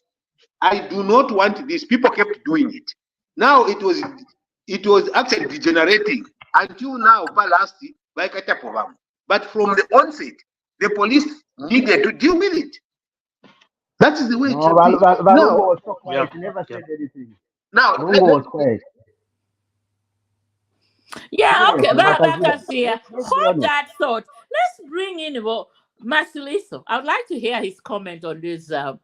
We just moved into the next topic. The UPND arrest of those cadres who are making basically they are hooligans in Lusaka, and the president came out and he disowned them and ordered the police to arrest. Your comment on that? And then after you, we are going to go to Mr. My fellow Livingstonian, Mr. Muela. Go ahead, Masiliso. Yes, I know that there's a lot of cleaning up that the president has to do in this nation, because the level of politics that were being played in the PF, where I saw them low-level type of politics. It's high time as a nation we became serious and so on. But it shouldn't take the president basically because now again the opposition will be taking advantage that then it's the president who gives the police instruction to do it. We know there's a commander in chief. Right. That's Right. true. Let institutions become very operational and so on. I mean, when there's a crime that has been committed, it shouldn't wait. It shouldn't wait for the president. They should just take action and so on. Right. But again, the low level of politics I'm talking about, that whenever something has happened, people always think that it's the president. It's not like that, basically. So I'm impressed with the president. And someone was saying that he always comes at this, he addresses us as a nation, and he tells us what's at play and so on. So let's support him and so on. I'm glad that he's talking about the rule of law and so on. And that's the standard that we're going to bring on board and so on. Let's move on as a nation, and let's advance what I call developmental politics. Thank you. Great. I'm so rich in my lossy husbands. Mr. Muela, please come on in. Thank you so much. I think that this is a plus. Most of us law-abiding citizens love this. I think we were brutalized in the past regimes by lawless people, and that is one of the things that was actually, I think that was more like on a referendum last in the past elections, and that's one of the things why the PF were actually easily removed because of hooliganism and cadarism. Honestly, it should not take the president. I think we have laws. Okay, it should not take the president to make an announcement and make a directive for police to go and arrest people who are breaking the law. But Right. then I think it's a good thing to know that there's a president who's willing to who's willing to say, okay, I know these people support me, but I don't support what they are doing. This which is lawlessness. So it's a good thing, but I think we need the police to be. The president has given the police a go ahead. We do not want to see a situation where someone says, "Do you know who I am?" Okay, if you are breaking the law, you are breaking the law. It doesn't matter what inclination you have to the current government or the past government. I think laws are laws, and we need order. And this is the order that we need. But we need the police to step up. And if there's someone who's erring, there's a citizen who's at fault and has broken the law, they need to arrest them. It doesn't matter where they belong. I think this is a good thing. Vakazi, this is what the citizens have spoken. In my husband, Mr. Masiliso Mulemwa, and my fellow Livingstonian here, Linoe Muela. They're actually telling us they can breathe fresh air under the new dome. Yeah. You see, the feeling is that, but at times the experience is different. You understand? And also, for me, the only thing I really want to see, and I've been talking about it, is to be firm on both ends, not to be selective. If we can get that on, I don't think there will be a problem of any cadarism and things like that. But we have people in Zambia right now, Bakazila, saying they can see the difference. Now, people are being arrested. Even the president is coming on board and say, "You're on your own. Don't break the law." And say because it's HH, or if you break the law, we won't vote for HH. HH says, "I don't need to vote." And the people are just basically saying whatever is happening now in terms of parties, it never used to happen under PF. But that is what is expected. You expect that what was happening under PF should happen now, even when from the day one when the government changed. No, that's not the expectation. You see, every time there is a reference to PF, that's why you find now the conversation is that you PND, you have your own yardstick, and your yardstick is what you said you will do, not what PF was doing. And that's what we're Now, doing right when you now. are reminded, the problem comes in when you are reminded to say, this is wrong. You know the defense is, but PF PF. Then you start to explain what PF was doing. No, Because explain the rules that that's are going all. Because that's a topic for another day. Yes. That's a topic for another day. But you and I agree that what used to happen in the PF is not happening under UPND because Some of the things cadres, that were happening. cadres are being arrested and the people are on the ground. They're even saying, yes, we can see it. But we don't need the president to say so. Anyway, Deep Thinker, you've been too quiet over there. I can hear your lips moving. So just come on with it. All right, Bakazia. Are you there, Bakazia? I'm here, I deep think I'm here, Kalam. Did you listen to Lungu advising the president? Yes, I did. He said the people and the police listen to you, Mr. President. Yes, An acknowledgement that they didn't listen to him. that is true. Okay, we agree on that one. Yep.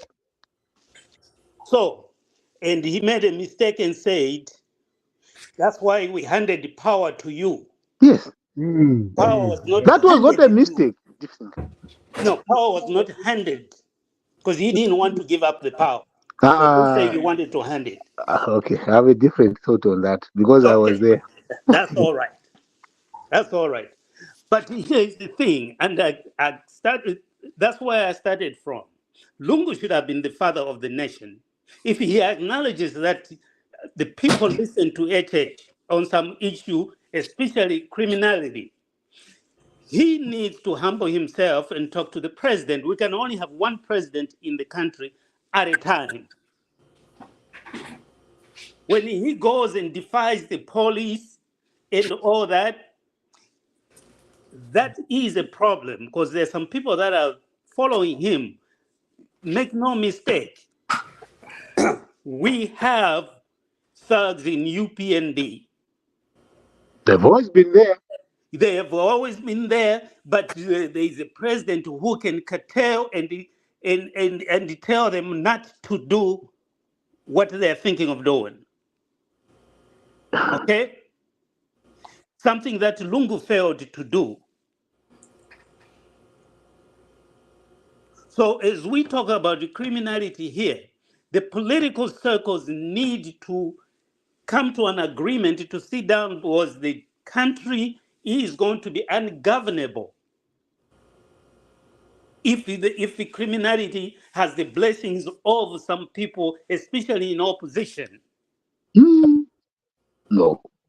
Especially people in opposition. I hope I'll be given chance to speak to that. Yes, I hope you will too. Yeah. I hope you will too. Because right now, maybe I'm out of touch. I have not heard debates in parliament about the state of affairs in the country. They are listening to the political, the opposition community that is directing the MPs to do things that are not in order. If the lawmakers and the politicians are in the forefront breaking the laws, don't blame a common person in the street when you're openly doing it. So, opposition leaders, we're looking for leadership from you. Some things you need to come together. Crime and criminality is one of the things you need to come together. Lungu would not be in this position if he was working with the government to say, hey, look, the things you're accusing me, I don't have it. You can search if you want. I don't have it.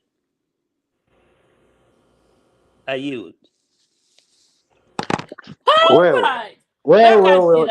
Now, The only reason I'm gonna give you this platform, but before maybe you come on, I'm sure I can feel that you have sleeps on my he wants but because you want to okay, say I wanted something to on make this? some quick reactions to Deep Thinker before I forget. Oh, okay. 1 minute. Yeah, Let okay, me go Yeah. ahead.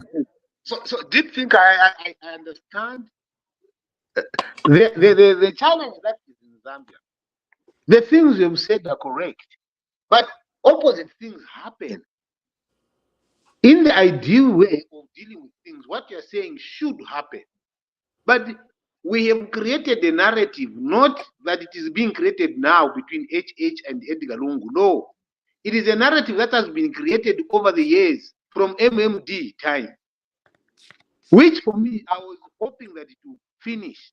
But it can't, unfortunately, because we are not addressing the root causes. For instance, we have raised issues to do with Parliament. What issues are they discussing in Parliament? Other than the Speaker shutting them up, chasing people up because, oh, you didn't say, yeah, you didn't vote to me, so get out of here and suspended. If you look at the issues being discussed in our Parliament, you would be, it is low level discussion. It's low level discussion. It's below the park. So No. we take it to the streets. Hello? So we take it to the streets. No, we're not taking it to the streets. The problem again is ECL is former president. And I told you, colleagues, even the first discussions, if you go on them, I said any person who has sat in the State House cannot be underestimated. Any, including the current one when he leaves office. And if someone is going to underestimate President when he leaves office, he will be creating a problem. Because there are things that they do in that house which affect the lives of people, whether negatively or positively. Right now, if you have a conversation between PF and UPND, do you think the PF colleagues and the UKA and others are seeing the good thing that HH is doing? The answer is no. Do you think that HH has seen what other people have done, UPND, you colleagues that are seated here? Maybe one or two of you would say yes, one or two, three things. How many things can you conclusively point and say, oh, those were positive things, let's enhance the good things that happened and disregard the bad things that happened? We are polarized. This group cannot look to the other. I will tell you what the good things PF did, which I love. Now, you see, No, you just challenged us. Let me answer that before you go any further. I'll tell you what the good things are. The good things are now my people everywhere, they are not shopping malls everywhere. Those are good things. Because Zambians are going to shopping malls to shop. That's a good thing. Anything else? What other good things have I seen? Now I'm just talking from when I go there. You know, as I look at myself and as an outsider, the good thing that I see that I don't have to go when I'm in Lusaka, I don't have to go downtown. If buy you ask anything I me, can buy down Valley. Oh, another good thing. Let me finish. Another good thing that the PF have done. Yeah, I'll tell you what the good thing that the PF have done.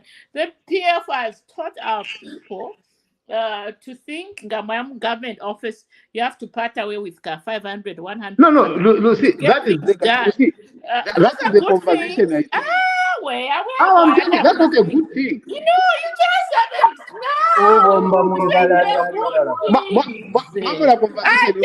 The good things that the PF have done. If you ask me, I would tell you the things that I think. Then you can either say no or yes. Yeah, well, points, extra point. But you can understand point. You know, extra point. Uvomba muivala ali ya muivala. Vachusha mliva vachipili. Hello. Because not what Valungu was meaning. You are not what Valungu was meaning. The people that are not member to understand that concept, you are the one who's supposed to explain properly what it means. So, because if you misinterpret it, everyone else does. Anyway. It's a simple proverb. But all right, gentlemen. Valungu, the way he put it. Gentlemen, we have to wind up. It's been almost 3 hours. We have to wind up. Because our topics are not. we have to wind up, and I am going to start. First of all, on my rant, yeah. Now, Mumana Jersey. Now I'm switching. Now, Mumana Jersey, I know I'm from Livingston and Trauma and Chikatende, but I support Musa officially. Papa Zambi. I know somebody wants me to talk about Arsenal, but hey, season is over. It's time to promote Zambian teams on this podcast. So officially, I support Musa. They gave me in Jersey when I went to Zambia. So Musa. Come to Ghana. Musa is a mama nana Jess Cabo. Elena Kunumo Kuba Justice and Blue is my favorite color. So that's my rant for the week. Let's get on with Boma Suli. So what's your rant for the week? You can talk about anything you want to get out of your chest. Okay. Yeah, well, it is good that there's this forum where we can share ideas and so on. But to me, just on the front, I would say that whichever leader that is trying to incite people to rise against government, that's what I call irresponsible leadership. And that to me is a mark of mediocre leadership and the pseudo leadership. Basically, these guys were making tribal remarks and so. I should advocate that before people are put in parliament, I will use a term like honorable. I mean, we should have background checks basically, because a person brings tribal remarks and so on. That's not being honorable and so on. Basically, let's bring sanity to Zambian politics. Thank you. I agree with you, Womasuri, so 100%. Let's go to my other lousy husband, the dog in Canada. What's your rant for the week? Oh, sorry. Okay. For me, yeah, my last. Are you asking for my last words? No, I'm asking about your rant for the week. Whatever you want to get off your chest. Okay, Uka.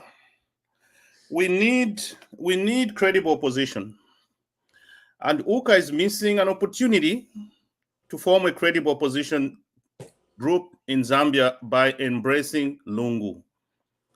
Lungu finished his party. PF is finished because of Lungu. His greediness of staying there. He didn't want any convention. He didn't want, so PF is done. Now he has come to Uka.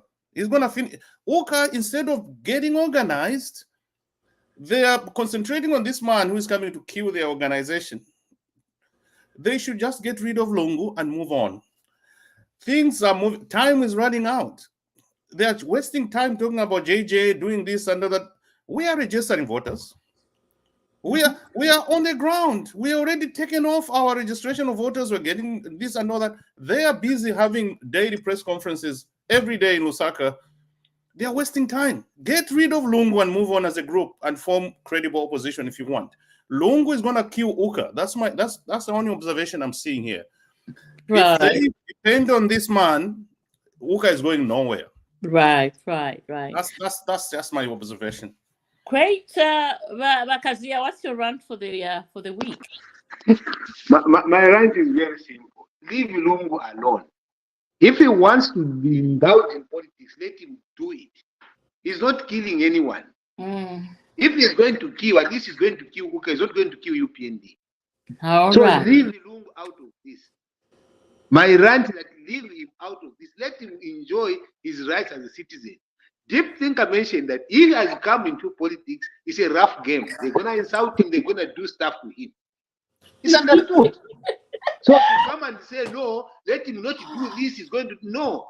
Let him enjoy his rights, including the right of being where he wants to be. Great. Absolutely wonderful. You've heard it from the man who was appointed by Mr. Lungu himself. Moving on. My fellow Livingstonian, Mr. Linowe, Peacemaker, Muela, what's your rant for the week? Whatever you want to get out of your chest, speak on it now. Thank you. Or forever hold your peace. Yes. Okay. I think my rant is related to our economic growth, and of course, with investments that are coming, economic growth, economic development, human development. I think in the past, maybe even now, we've seen selfish politicians making deals that are less beneficial or not beneficial at all to the rest of the country, just because they have a few dollars that have been put in their accounts, offshore accounts, and all. I think we need to have country over self. We know that when a hospital is built in Mapanza, a hospital is built in Kaputa, it benefits a whole lot of people. I think we need patriotism, even as we are having these investments coming in the country, as we are as the president and everyone else trying to attract investments. That is going to to bring about economic growth in our country. We need politicians who are going to have or to make proper deals, who are going to make sure that everything that they do, let's look at the future. We are talking about sustainable development here. Let's look at how our children are going to benefit, how our grandchildren are going to benefit from this. Thank you so much. All right, brilliant, brilliant, brilliant. And Deep Thinker, what's your rant for the week? So I'll give you a little history. When Obama and McCain were campaigning, and remember there was that economic crash. Those of you that remember 2007, 2008. Yeah, the slogan then was "It's the economy, stupid." Now in Zambia, that's an insult, but over here it's good. But that's the campaign slogan. It's the economy, stupid. Correct. So they stopped all the campaigning and the politicking and all that, and went to Washington to address the economic situation at the time. And once they came up with a plan, that's when they went back to campaigning. They put the country first. Haiti, there was an earthquake or something was happening. Clinton and H.W. Bush, or was it George Bush, they were sent to Haiti to help out to resolve situations there. I'm asking Lungu, you can do whatever you want to do. You are a free citizen. You are a Zambian. You enjoy the rights as a Zambian. But with some issues, I'm asking Mr. Lungu, please rise above uh, Zambian politics and be the father of the nation. We're only left with one former president. Only one.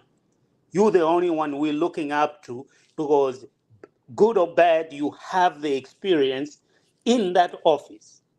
You know what went wrong. You know what went right. You know what you are still confused about. Please help out. Zambians need you as father of the nation, Right, as the right. former president. Brilliant. That's my ask for from Lungu. Right. Brilliant. Battlefield, what's your run for the week? Run for the week. I think I got two issues I need to tackle. All right, Uh, go ahead. First of all, is Ralung. I know Vakaja says leave him alone. We're not gonna leave him alone as long as he's back into politics. So he is in the ring, and in the ring, he's fair game.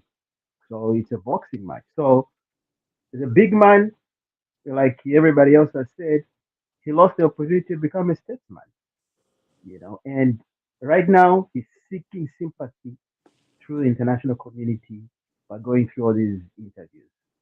He's trying to get that sympathy so that people should feel sorry for him.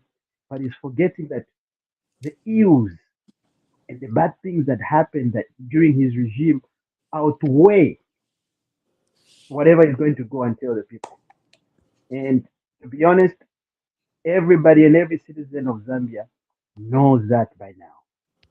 So for him to be dreaming to come back in 2026, I mean, I must be mad.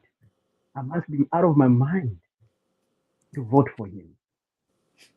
Because, I mean, there's no way in hell that any normal Zambian would want to bring him back.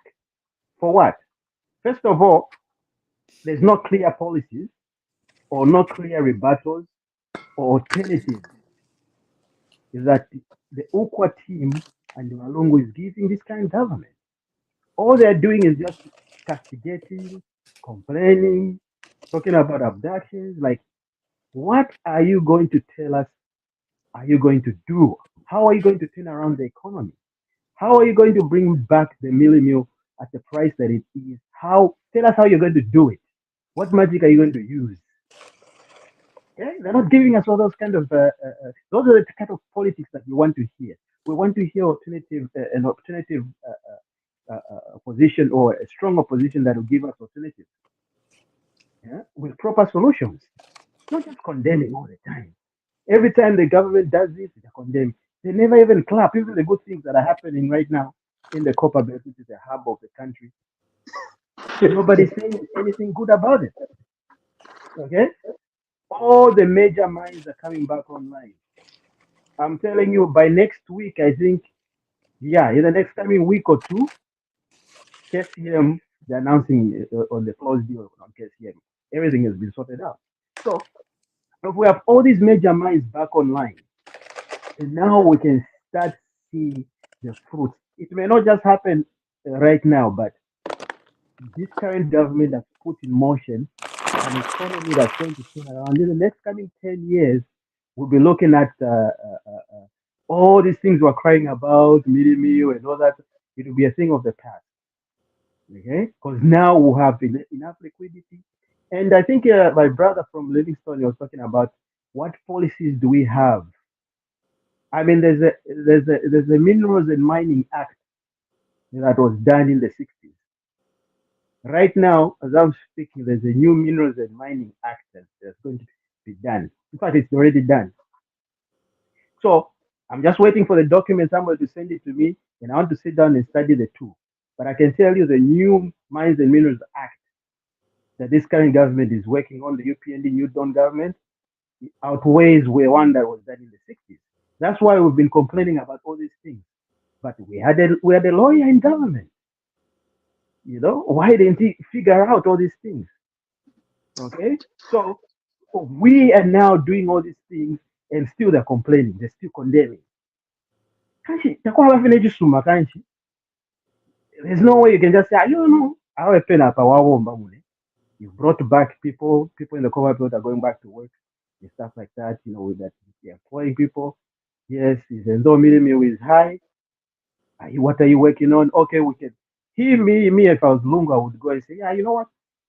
Well, let's sit down. Let's try to help you and see what we can do as Ukwa. Yeah? To lower down the price of minimum. We've got these ideas. Can we sit down? Let's not all the time Right. complaining, complaining. Huh? Right. How greedy can one person be? How many times you want to be president? I mean, just 7 years wasn't enough. People choose, people decide. No, I mean, Right. It's been 3 hours and 7 minutes, so we really should be winding now. And shall we then go ahead and do our last thoughts for the day? Let's start off with my lovely doctor husband here, Danny, and then we're gonna go with Kazia, our resident PS, who we love so much, and then we'll go with Masliso Mulemwa, and then we're gonna go with how about we go with the deep thinker, and then we go with my fellow Livingstonian here, Mr. Muela and Bachulfia, in that order. Your final words for the evening, please. Go, PS, go. Huh? So you guys were not paying attention. I'm No, You cheering were up. lying I thought I'm the up. first cheering one up is the Madani. PS. I'm But cheering no, you we're up. starting with the dog. Let's start with the dog from Canada. My dog husband from Canada. Let's start with that, shall we?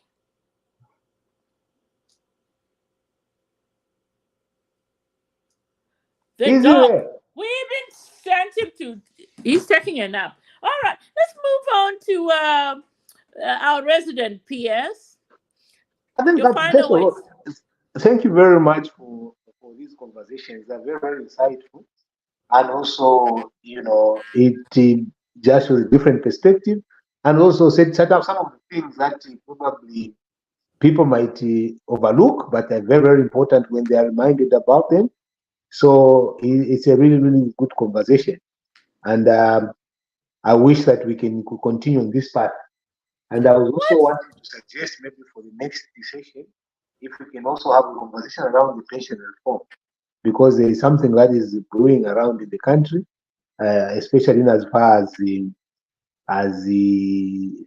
teachers, especially they've started an issue to do with pension reform, which was done and what has been done and things like that. I don't know how you look at that. Our moderator, we can have a chance to look at that. No. Teachers, I mean, I went to Depth Livingston teacher training. Yeah. My father was a political science lecturer there. Me All and right.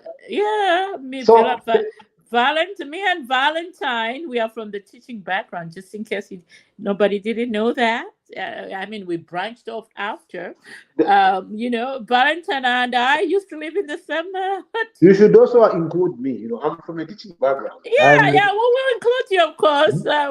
We are from the lecturers compound right there at the Livingston Teacher Training College. you are kidding. Yeah, no. Yes, sir. My father and Valentine's father were lecturers at Depth Livingston. That's Who are why those? When was that? back in the day. Back in A the Hey, long day. time ago. A long time ago. Yeah. wow. So My we are from. college. That's my college, by the way. You know Yeah, that? yeah. We lived there. We I lived went. all our lives there. That is my college, Jolo. I spent 2 Yes. years there. Yeah, When did you go there? I went there in 91. Oh, I know you then. Oh yeah, Yeah. you two should know, but me, I came thereafter. You two should know each other. Mm. That is the Yeah. college. It So made me go ahead. So we But are PS, from that background. Oh, wow. Yeah, but we're from that PS, background. I just passed through there this last 3 weeks ago. So that's my home. I feel Okay. home. but Yeah. PS, Mugwai. Valentine. who was Okay. the boarding master then? Who was the boy? Can we have this discussion after we end the show? Oh, okay. Yeah? Let's have the discussion after we end the show. So who is about to speak next? But After PS hasn't finished. No, he finished with Barapusha. What must do this for my darling husband from Solwezi? Your final Yeah. thoughts for today, darling. Your final thoughts for today, darling. Forget about this too. Okay. Yeah, I want to just know when the program comes on, because I mean, Every Sunday, darling, about 2 o'clock, which is 20 hours Zambian time. About 2021 hours. Yeah, I think. yeah. Just shoot me your contacts. Yeah, I'll put you on my list so I can shoot you our link every day, every Sunday.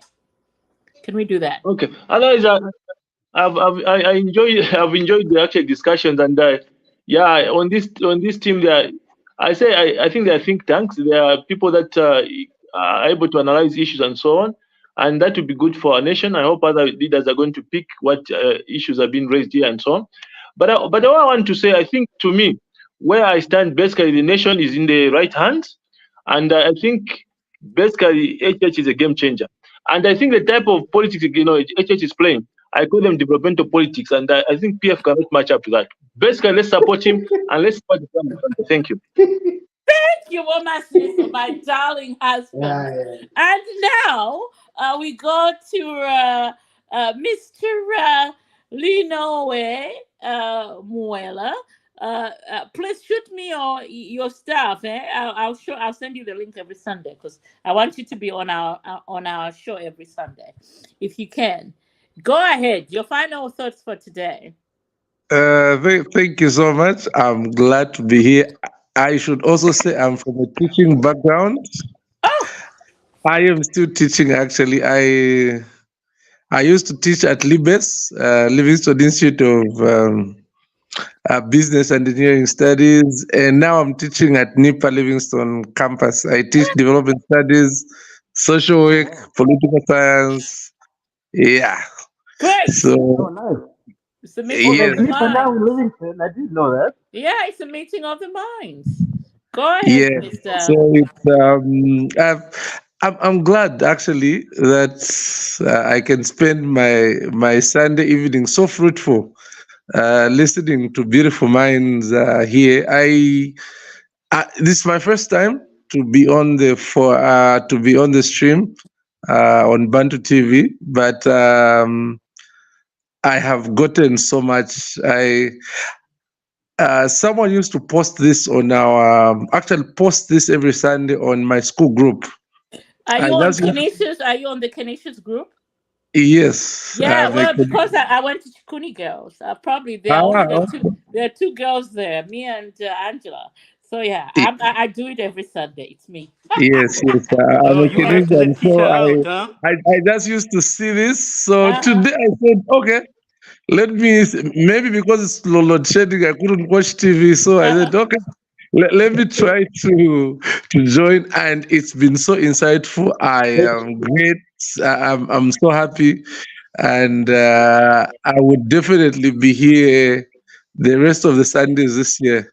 Oh, great. So yeah, shoot me out your stuff on our Canisius group. I'll make sure I tag you on and remind you every Sunday. So the Sundays before.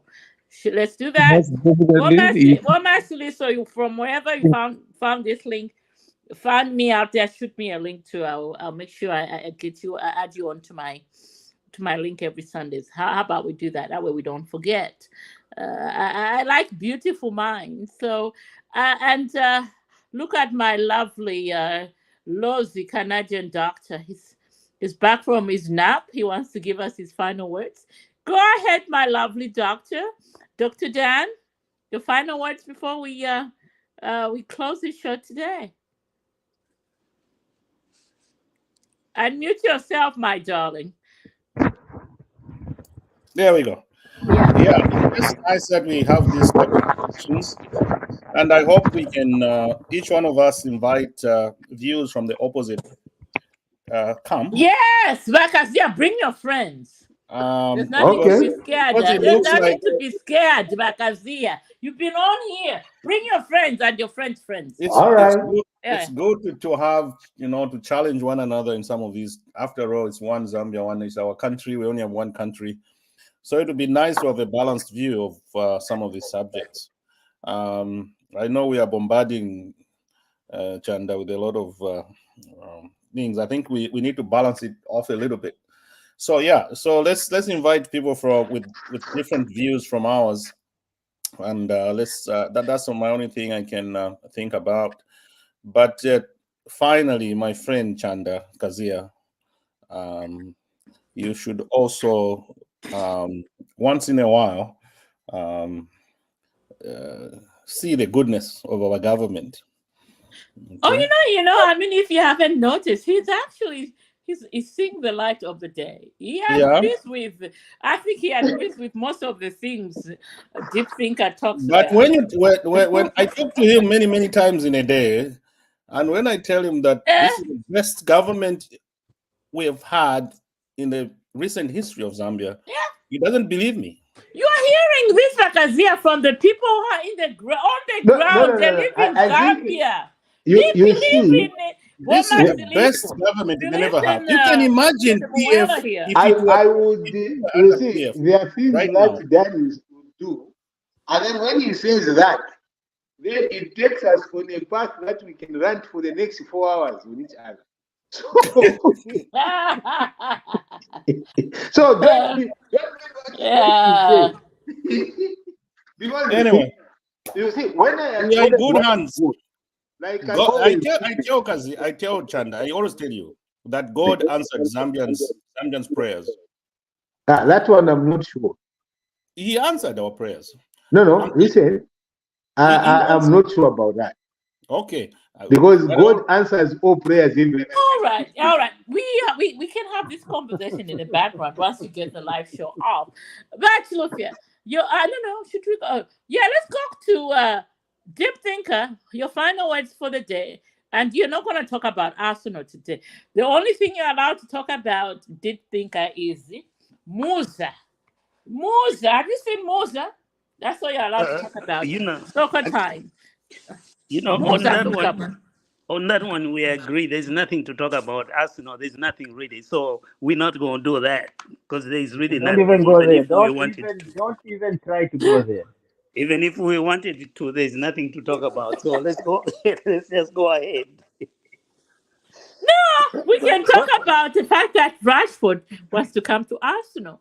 That's Now, that's the that's not topic on even another day. that's not even on next year's agenda. Let's just Oh, leave it alone.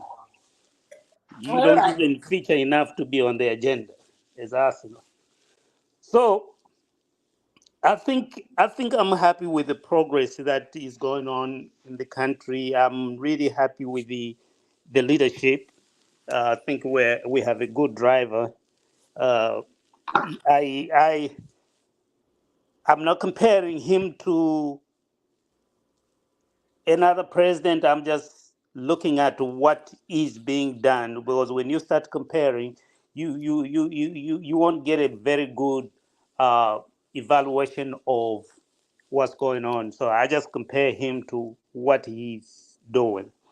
And the resident PS, I'm really happy that you're on this forum, because you bring in some real good things that we can talk about, and some of the feelings of some of the people that are not for the current government. You raise those issues so that we are aware of the thinking yeah. of the people that are not in line with what we are as UPND, under the leadership of HH. I really appreciate that, because for me, I'm a teacher, but when I hang out with the teachers, I don't learn as much as when I hang out with the students. Because students teach me a lot, because they have a different way of thinking and looking at things than when we are just teachers. So that's the same thing with the politics. We can look at things as UPND. We need that other side so that we understand what's going on there. Because at the end of the day, we are all Zambians. We need to be listened to. I yield. All right. That was for you, Brilliant. Bakazia. Thank you so very much, my deep thinker. It's really Ah, heartwarming. the two of you, I love the bromance. The bromance is growing. Right, Luther, come, go ahead. Yeah, my last words are very few. I think we've tackled most of the important topics today, and I would just like to thank everybody that joined us. Been a brilliant conversation, guys. Let's keep it up, and also next week, let's meet again and discuss more entertaining topics. There's so much that's happening in Zambia right now, but of course, we're here to discuss all these things. So yeah, I'm not gonna talk about the opposition anymore because I think I've talked about that too much. But the only thing I can talk about is the ladies soccer team. I think from now on, that's the only team I'll be supporting if it comes to Zambian soccer. That's what's up. Tough one. At I like Zambia that. lost to Morocco. The And senior team and lost to and, and, Morocco. and And one the thing, under 17 came and they're the female team. and here's one thing, guys. I think we need to start looking deep within ourselves. Ninshi kanshi turepere mentioning millions of dollars with these international coaches when we can look within ourselves and Ah, get a coach within Zambia. We Take the talk can't. at The that point. topic Exactly. for We another. can't. You have a valid We Okay, Monet. cannot. You have a KK valid Reven. point, KK Reven, gentlemen. Kwalikwete po international nani kani? Tato kwete po international. We can't do the current group.